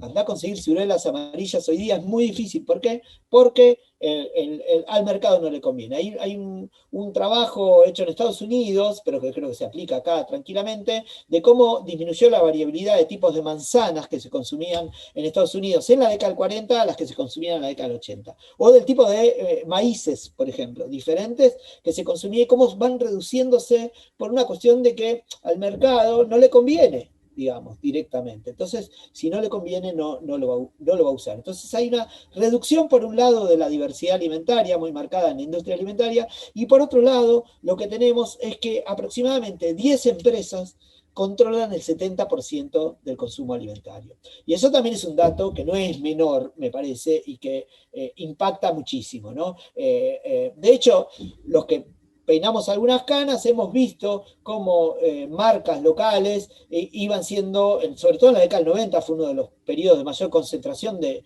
capitales, donde Nabisco iba comprando todo lo que veía a su paso. Y el mismo fenómeno, como acá compró Terrabusi o compró otras marcas que eran señeras de la panadería industrial argentina, lo mismo ocurrió en México, por ejemplo, lo mismo ocurrió en todo el mundo. O sea que es un fenómeno global. Y claro que iba a ser un fenómeno global si el objetivo era que 10 empresas controlaran el 70% del consumo alimentario. Estas empresas tienen un modelo de negocio sumamente exitoso. Algunos calculan, según Oxfam, que es una entidad de Oxford que se dedica al tema de alimentación, facturan alrededor de $1.000 millones por día estas 10 empresas, las 10 empresas más grandes. Es decir, que tienen un poder que no tienen ni los estados hoy día. O sea, hoy día el poder de una multinacional es mayor que el poder de un estado, con lo cual pueden imponer también leyes como quieren, digamos, ¿no? Tienen esa potestad de regular, metiéndose. Hay una nutricionista norteamericana que se llama Marion Nestle, que no tiene nada que ver con la marca, que trabaja sobre el tema de alimentación y política, y es muy interesante porque ella trabajó dentro de la FDA, que es la Administración de Alimentos y Drogas, y cuenta cómo la industria fue metiéndose cada vez más en las regulaciones estatales, ¿no? Ya sea porque bancaban políticos, ya sea porque bancaban, digamos, mediante el lobby, que ya es legal, digamos, ¿no? Acá es mucho peor porque encima es oscuro todo eso, ya por lo menos es legal, digamos. Vos sabés qué político está bancado por quién, digamos, ¿no? Pero bueno, la cosa es que se metieron y lograron, por ejemplo, ¿no? Lograron algo increíble en la década del 80, durante el gobierno de Ronald Reagan. Una de las medidas de Ronald Reagan, que era achicar el Estado, fue quitarle recursos a las escuelas. Bueno, ¿quién cubrió lo faltante de esas escuelas? Fueron las industrias, y sobre todo la industria alimentaria. Entonces tenías escuelas Pepsi y escuelas Coca-Cola, ¿no? Donde le vendían a los alumnos sus productos. Eso recién, a finales de la década del 90, pudo ser regulado por el Estado norteamericano. O sea, si el Estado norteamericano no puede controlar una empresa, estamos en el horno realmente, digamos, ¿no? Tienen mucho, mucho, mucho poder.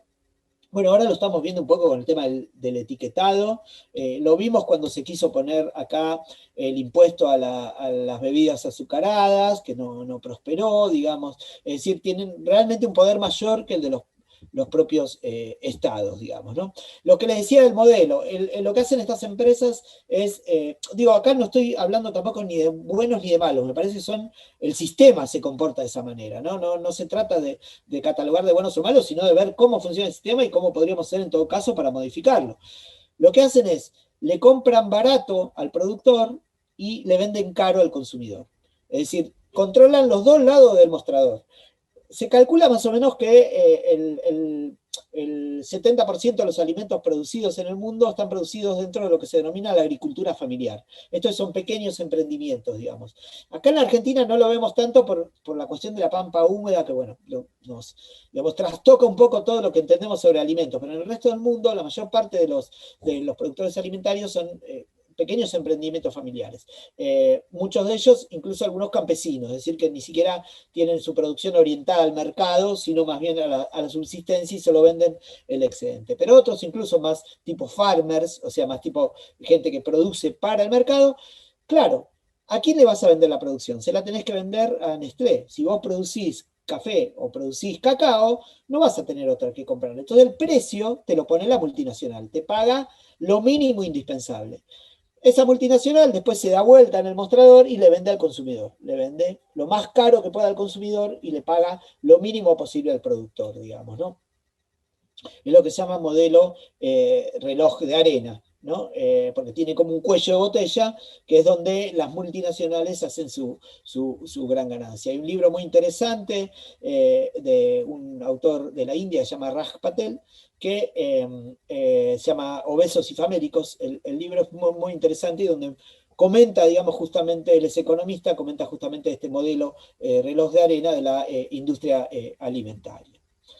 ¿Qué pasa hoy día? Bueno, digamos, ese es el contexto general, pero lo que ocurre es que, digamos, a partir sobre todo de comienzo de la década del 90, determinados grupos campesinos que hartos de, bueno, no solo el modelo de reloj de arena, ¿no? Que les pagan poco por su producción, apenas a veces no pueden ni sobrevivir, sino también motivado porque en la década del 70 las multinacionales presionaron a gobiernos para que empezaran a introducir los paquetes agroindustriales como medio de producción, ¿no? Entonces, tenés el caso en la India, por ejemplo, de la introducción de cultivos de algodón transgénico, ¿no? Que llevó a la quiebra a un montón de campesinos. Tenés, bueno, todo lo que hicieron con el arroz en Indonesia en la década del 70, ahí nos trajo unos antropólogos muy interesantes, cómo tuvieron que volver a sistemas que podrían podremos decir tradicionales, o por lo menos,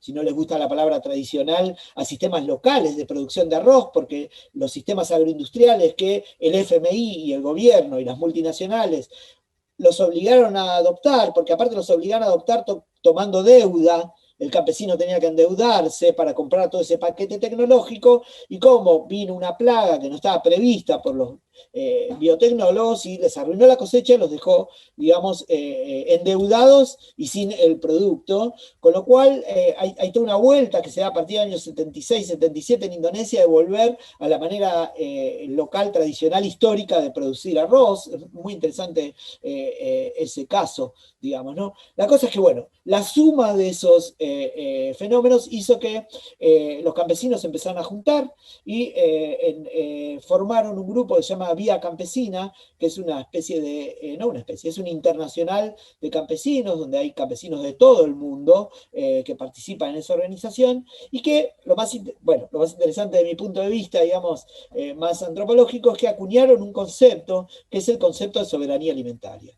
Y está buenísimo porque es un concepto que surgió de las bases campesinas y empezó a dar batalla en el ámbito académico. En general, la realidad es que la academia pertenece a una élite, digamos, hay que decirlo, o sea, hemos sido privilegiados por haber estudiado, pero la realidad es que la academia no deja de ser parte de una élite, que es la que acuña los conceptos y los baja al llano. Bueno, acá se da un concepto que surge de las bases campesinas y empieza a permear para arriba, y empieza a dar debates, ¿no?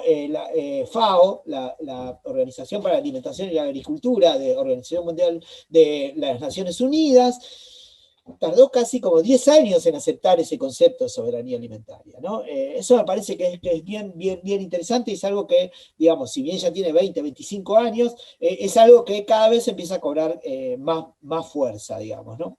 Interesante también que el motor de estas luchas campesinas y de estos desarrollos teóricos, como es el desarrollo de la soberanía alimentaria, estén en manos de mujeres. Eso no es un tema menor, digamos, ¿no? Porque se sabe de la participación en las actividades productivas agrícolas, pero bueno, aquí toman un protagonismo también político, digamos, ¿no? Y eso también es un dato a destacar. Me parece que, digamos, como para ir ya concluyendo y cerrando, me parece que está bueno pensar cómo todo esto nos afecta y de qué manera uno puede empezar a modificar dentro de lo posible. Creo que una de las herramientas más fuertes que tenemos y que no nos damos cuenta todavía del poder que tiene es el poder del consumidor. Me parece que esta idea de catalogarnos de consumidores y no ciudadanos, y de paso quitarnos derechos en algún sentido, también puede ser una herramienta que se dé vuelta. Y realmente nosotros los consumidores podríamos coordinar acciones para consumir determinadas cosas, para exigir determinado tipo de alimentos. Yo recuerdo haber leído trabajos, en periódicos anarquistas de la década del 20, con boicots de la clase obrera argentina hacia determinada empresa. Por ejemplo, recuerdo un caso de la empresa Quilmes echando a delegados sindicales y todos los obreros uniéndose para no consumir cerveza Quilmes. Y la cervecería tuvo que ir para atrás en su medida y volver a tomar a estos obreros. Y estoy hablando de la década del 20, cuando no había WhatsApp, casi no había teléfono, es decir, como cuando la voluntad humana quiere organizarse, lo puede hacer, digamos, ¿no? Creo que es un poder que de a poco está resurgiendo, pero que, todavía me parece que no está demasiado instalado, por lo menos no en nuestro país. Algo interesante del etiquetado. Yo estuve hablando con uno de los que lo llevó adelante en Chile, y él me dijo que ellos lograron imponer el etiquetado en Chile porque consumidores y académicos se pusieron de acuerdo. Y el Estado, ¿no? El Estado siguió a consumidores y académicos. Y entonces pudieron imponerle a las empresas que no querían saber nada del etiquetado, pudieron imponérselo. Lo más loco es que él me decía que una vez que se aceptó, se dieron cuenta las empresas que no perdían plata y que empezaban a ver quién tenía alimentos más saludables, ¿no? O sea, porque digo, yo ahora estuve escuchando los argumentos de las empresas que se oponen al etiquetado diciendo que van a perder dinero y que va a quedar gente en la calle porque van a tener que echar trabajadores, y la realidad es que los datos muestran que en Chile no fue así, y que es más, las empresas no dejaron de ganar porque se engancharon en tratar de tener menos círculos negros, ¿no? Y en hacer alimentos más saludables, con lo cual es un argumento falaz, ¿no? Recuerdo haber leído que cuando se impuso el aguinaldo decían que era el fin del capitalismo, y acá estábamos 70 años después, ¿no? Y no murió el capitalismo, ¿no? Parece que está bueno también verlo desde ese punto de vista. Y para terminar, simplemente parece que hay un fenómeno que, bueno, está bueno, que es el de las huertas urbanas. Me parece que hay un libro que a mí siempre me gustó mucho, que no se le da mucha bola en general en antropología alimentaria y en general en las discusiones sobre alimentación no aparece mucho, pero que para mí es central, que se llama La conquista del pan, que escribió un ruso que se llamaba Kropotkin, que analiza por qué la Comuna de París en 1870 es derrotada, digamos, ¿no? Y él dice que es derrotada porque le hicieron un sitio tal que se quedaron sin alimentos. Entonces él empieza a pensar, ¿y por qué no puede la ciudad producir sus propios alimentos? Es decir, ¿por qué tiene que depender sí o sí del campo?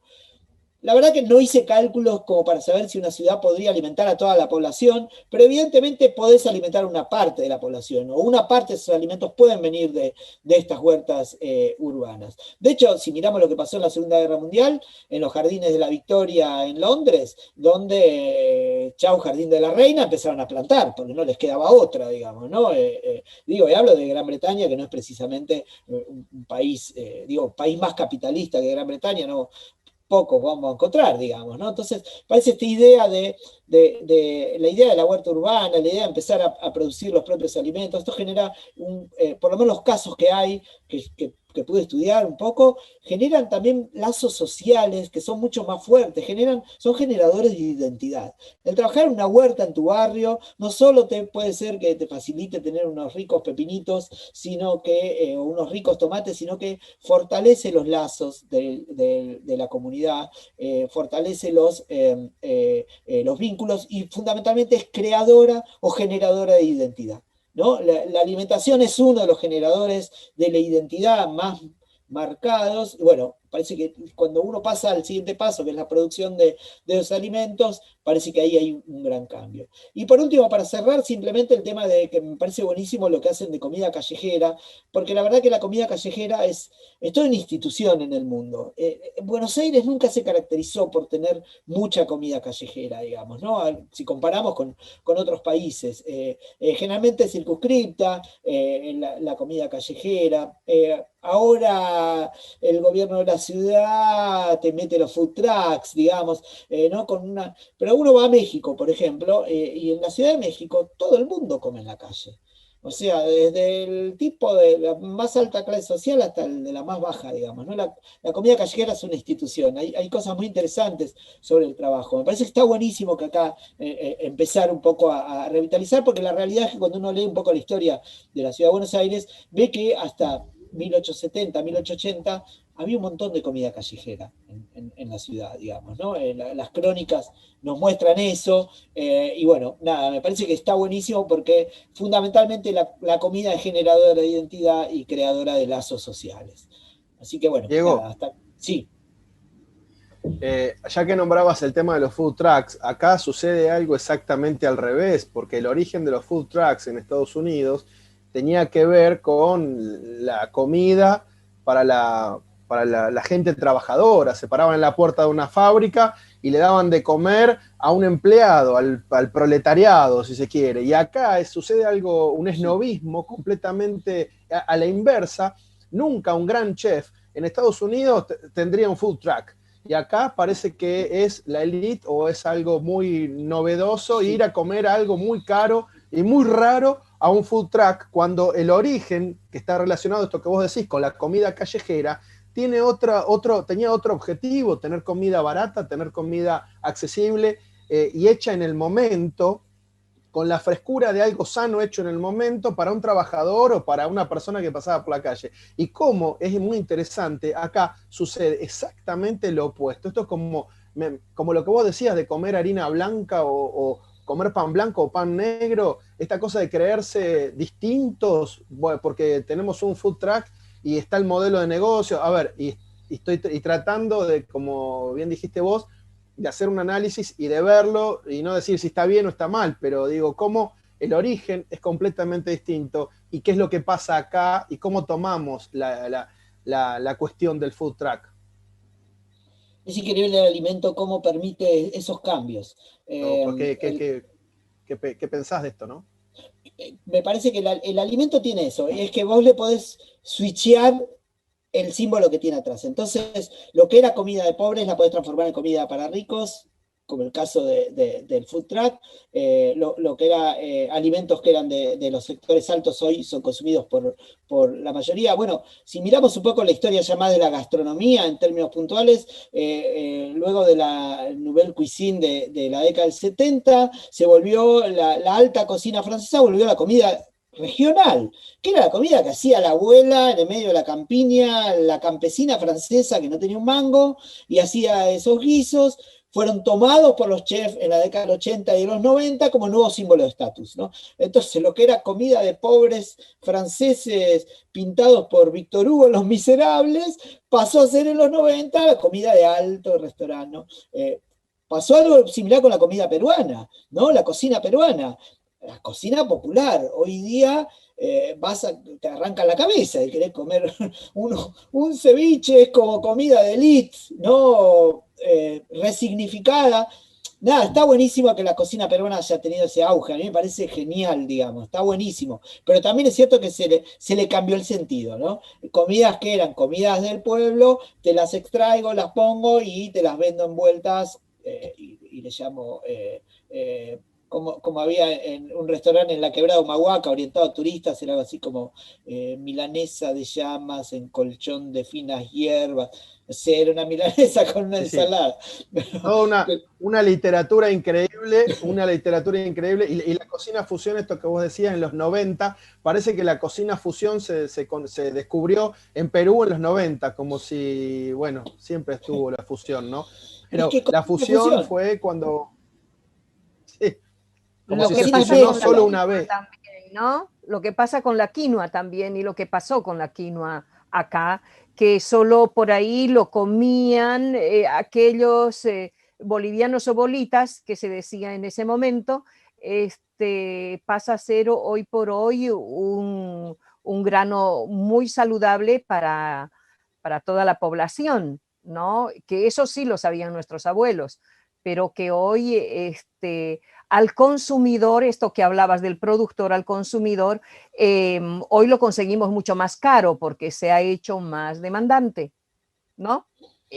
Pasa también eso, que estas migraciones de países limítrofes y no limítrofes también han cambiado, digamos, esto de lo que es la alimentación, ¿no? En nuestros sectores, en nuestros barrios, pasa eso. La cocina, por definición, es mezcla.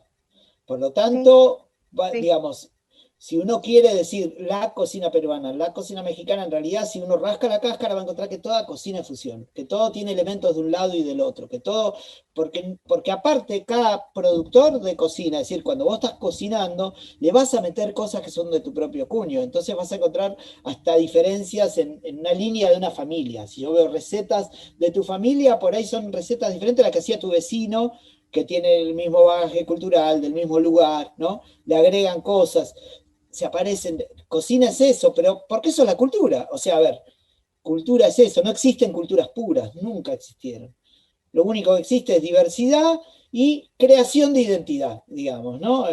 Nos embarcamos a través de rasgos, ¿no? Que son, los consideramos como propios, pero que en realidad vienen de un montón de lados, digamos, ¿no? Y eso me parece que es lo que está buenísimo, digamos. Creo que esa capacidad de mezcla, de poder mezclar ingredientes, de poder mezclar formas de preparación, de poder mezclar recetas, de adaptarte a lo que tenés, me parece que esa es la riqueza que tiene la cocina, digamos, ¿no? Como... Seguro, Diego, vos fíjate, en nuestro país cuando decimos la palabra empanada. Recorres todo nuestro país y en cada lugar la empanada está hecho distinto.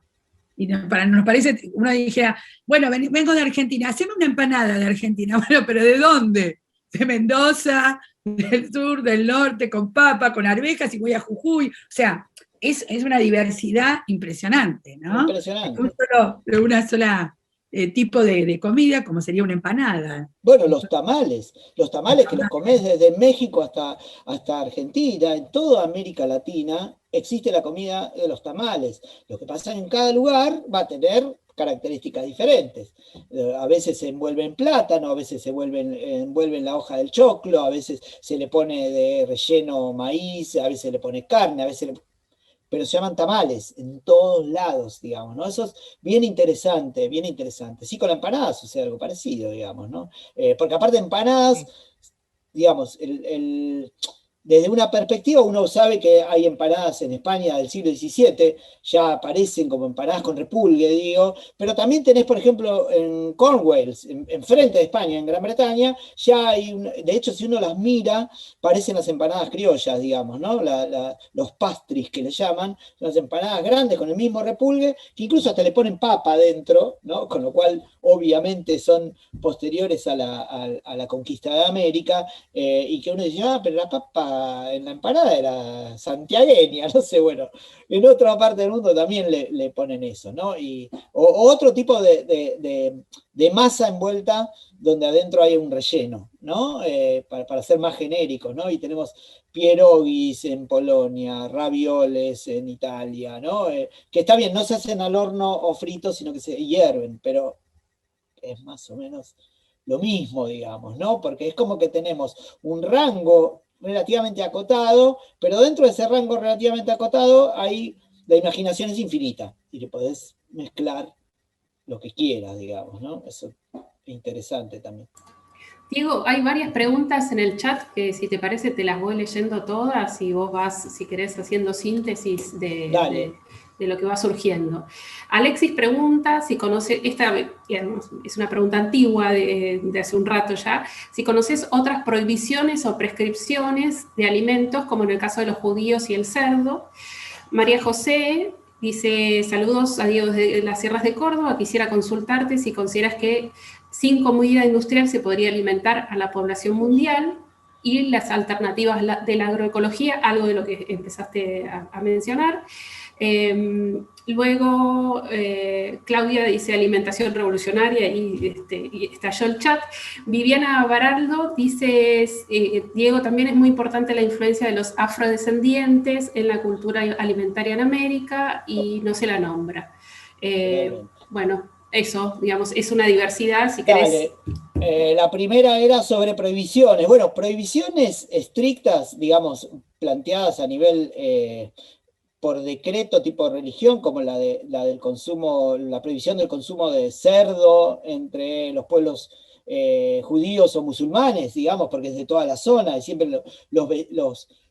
los pueblos vecinos cocinan parecido, ¿no? Eso es algo que, si hay una prohibición en uno, va a estar en el de al lado también. Sí, tenemos, bueno, la famosa prohibición entre los hindúes del consumo de carne de vaca, pero después hay otras prohibiciones que no son marcadas en un decreto religioso, no están en el Levítico de la Biblia, pero que están sumamente presentes en nosotros, por ejemplo, el consumo de insectos. Es decir, nosotros no consumimos insectos. Estoy hablando de Argentina, ¿no? Particularmente de la zona de Buenos Aires, no comemos insectos, digamos, ¿no? Y es como, la gente le tiene como un rechazo al consumo de insectos. De artrópodos, después te comen una langosta cuando van a Mar del Plata, digamos, ¿no? Pero bueno, no lo ven como un insecto. O sea, sí, prohibiciones hay, y eso da también para toda otra charla de por qué se dan las preferencias y las prohibiciones alimentarias, digamos, ¿no? Hay varias hipótesis ahí al respecto,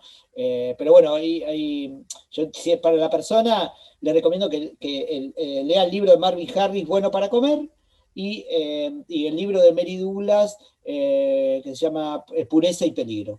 Pero que con esos dos libros tiene ahí como un lindo panorama. Después la segunda, ¿cuál era? Si sin la comida industrial se podría alimentar a la población mundial y las alternativas que presenta la agroecología. Preguntón. La verdad que no tengo respuesta. Yo creo lo que dije antes, la tecnología siempre estuvo al lado de la alimentación humana. No hay alimentación humana sin tecnología desde hace 300.000 años. Ahora, ¿cómo usamos la tecnología? ¿Qué tipo de tecnología? Esa creo que es la gran pregunta. Nosotros somos aproximadamente 7.000 millones de personas en el planeta y hay alimentos suficientes para casi 9.000 millones de personas ya desde la década del 80. Es decir, que hay disponibilidad excedentaria desde la década del 80 de alimentos. Sin embargo, a pesar de producir alimentos para 9.000 millones de personas, hay 1.000 millones de personas en el mundo que directamente padecen hambre. Y hay más o menos 2.000 millones de personas que padecen problemas de malnutrición por sobrepeso y obesidad, que es otro tipo de malnutrición también enorme. Entonces, hay casi 3.000 millones de personas malnutridas en un mundo que produce alimentos para 9.000 millones. Se calcula que más o menos un 30% de la comida que se produce se tira también, digamos. Entonces, por dónde hay que ir ajustando, ¿no?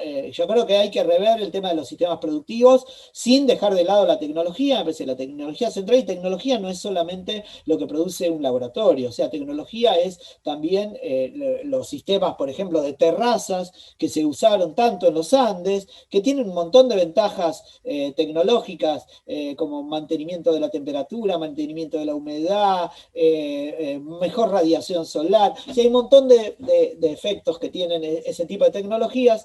Les comenté hace un momento el caso de Indonesia, cuando tuvieron que volver los campesinos a los sistemas de terrazas, de producción de arroz, porque el sistema agroindustrial los había arruinado, porque justo se habían arruinado las cosechas y encima estaban endeudados, digamos. Yo creo que la tecnología es muy importante, que hay que saber usarla, digamos, ¿no? Y la verdad que yo pregunté a gente que era, digamos así, como hiperorgánicos, y me decían que es posible alimentar a la población de la humanidad con producción orgánica. También es cierto que lo que se denomina producción orgánica no tiene una definición única. Hay montones de definiciones de qué es orgánico y qué no son orgánico, con lo cual también hay otro problema. Bueno, algunos plantean que no, que sí o sí necesitamos la agroindustria.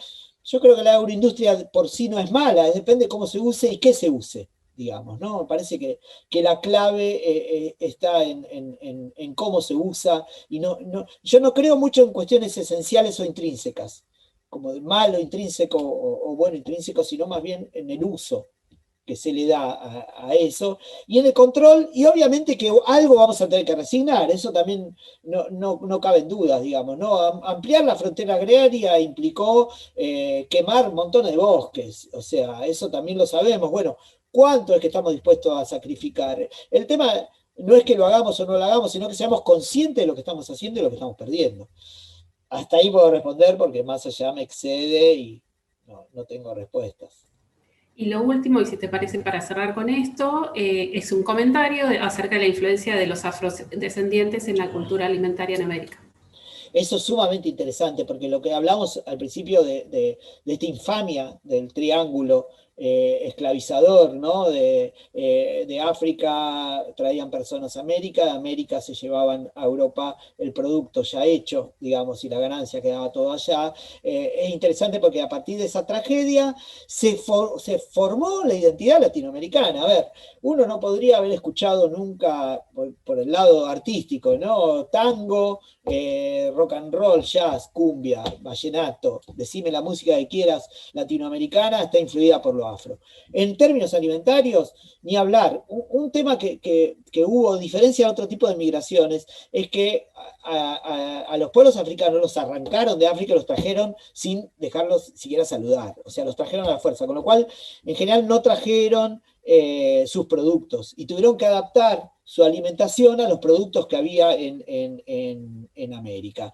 Algo particular de la alimentación en Buenos Aires en el siglo XIX y comienzo del siglo XX, la mayor parte de los grandes chefs porteños eran todos descendientes de afroamericanos, digamos, ¿no? Lo que pasa que la cosa racista del país, que nunca asumimos que somos un país racista, algún día habría que asumirlo, hacía que en los censos del siglo XIX no existiera la categoría afrodescendiente. Entonces eran criollos. Pero vos ves los censos del siglo XIX, eran todos criollos, digamos, ¿no? Y en esa categoría metían cualquier cosa. Lo cierto es que muchas de las comidas que comemos nosotros tienen un origen africano. Incluso algunos plantean que hasta el consumo de achuras, ¿no? tan queridas en el asado argentino, tienen un origen africano. Y después muchas formas de preparación. ¿Por qué? Porque en general, ¿qué pasa? También la esclavitud en el Río de la Plata tuvo un carácter diferente al que tuvo en África, que tuvo en Brasil, o el que tuvo en Cuba, o el que tuvo en Puerto Rico, y es que acá no había posibilidad de producir azúcar, no había minas, no había nada en el Río de la Plata, y entonces la mayor parte de los afroesclavos que vinieron acá terminó trabajando como personal doméstico, ¿no? En las casas de las familias ricas de Buenos Aires. Entonces, bueno, mucho de la comida que comemos tiene un origen en formas de recetas africanas, pero sin los ingredientes africanos, porque obviamente no los pudieron traer, digamos, ¿no? Me parece sí que el legado, hay varios estudios, tenemos algunos compañeros ahí de la Facultad de Antropología que trabajan con afrodescendientes argentinos, digamos, es muy interesante todo a ver, les tiro un dato que me pasó un compañero hace poco, el paso del candombe, tiene el paso no tiene más, no sé, la apertura de las piernas no es más de 25 centímetros, porque era el espacio que te daban los grilletes, digo, ¿no? O sea, bailamos candombe y en el carnaval, bueno, el origen tremendo, digamos, ¿no? Pero sí, muy, muy interesante todo lo que es la cultura afro en América, ¿no? Bueno, así, por último, Camila pregunta, libros sobre historia de la comida, documentales, muy interesante la charla, muchas gracias. Bueno, después leerás con tiempo los comentarios lindos que te han puesto, pero si podés ir recomendando algunos textos que puedan interesar de divulgación general. Bueno, uno que yo recomendaría es Una historia social de la comida, de Patricia Aguirre. Parece que hay un lindo resumen de todo lo que venimos un poco hablando y está bueno como panorama general. Después, un libro que yo les recomiendo es La historia del maíz, de Arturo Warman, que era un antropólogo mexicano, sumamente interesante, se llama La historia de un bastardo, la historia del maíz, sumamente interesante, de cómo el maíz conquistó el mundo, hoy en día es el primer cereal de producción mundial, digamos. Otro libro muy lindo de un antropólogo norteamericano que se llama Sidney Mintz, que se llama Dulzura y Poder, Capitalismo y Azúcar, un poco la historia, todo esto que venía contando del azúcar. Creo que esos tres son más el de Marvin Harris, Bueno para Comer, y Pureza y Peligro de Mary Douglas, creo que ahí tienen para entretenerse, y bueno, hay mucho más, obviamente, ¿no? Pero bueno, no tenemos tiempo. Bueno, Diego, muchísimas gracias. La verdad es que fue un panorama súper amplio. Realmente fue desde la prehistoria, te aplaudimos desde acá, desde la prehistoria hasta estos días, con un nivel de profundidad conceptual y una claridad didáctica. Se nota tu trayectoria docente. Te agradecemos enormemente y, digamos, nuestro próximo encuentro obviamente va a ser comida mediante en el CFP, donde también tenemos desfile de candombe, digamos, hablando de todo lo que fuiste mencionando, así que te agradecemos enormemente, la verdad es que nos ayuda a pensar esta dimensión política de la alimentación, ¿no? Que tratamos de generar todo el tiempo dentro de los espacios de taller, de cocina de la escuela. Los compañeros y las compañeras docentes, si quieren decir algo más para cerrar. Súper interesante, como dijo Tamara, la verdad, agradecerte, Diego. Me quedaría horas escuchándote, los que somos así locos por la comida, todo esto, la historia, conocer tantas cosas que sabés y tantas cosas que te preguntaría, pero bueno, es para una charla muy, muy larga, así que mi agradecimiento y te esperamos en el CFP. Diego, muchísimas gracias. Bien. Perdón, Frida. Muchísimas gracias, Diego. La verdad es que es una charla como para volverla a escuchar, que genera un montón de disparadores, de preguntas, y la cuestión de la comida como fenómeno social es muy interesante. Qué cosas nos llevan a hacer determinadas culturas, costumbres con respecto a la comida, muy, muy interesante. Coincido también, además de los agradecimientos, con lo que decía Mabel, que te haría muchísimas preguntas más y nos sentaríamos a comer y a charlar sobre esto. Incluso se me ocurre volver a hacer alguna otra charla de este tipo en algún otro momento interesante, como para divulgar desde el Centro de Formación Profesional. No me quiero extender más, simplemente te quiero agradecer y me parece que fue excelente todo lo que nos contaste. Muchísimas gracias. Bien, yo también muy agradecida, y yo creo que es un AINI esto, una reciprocidad que creo que nuestra escuela te va a recibir con algo para compartir, y me parece muy enriquecedor para cada uno de nosotros y todos los que te están escuchando. Así que yo siento que solo es un AINI, una reciprocidad. Así que muy agradecida a tu presencia, Diego. Gracias. Muchísimas gracias a ustedes, la verdad me sentí muy cómodo. Ojalá haya sembrado dudas y preguntas, que me parece que eso es lo más importante.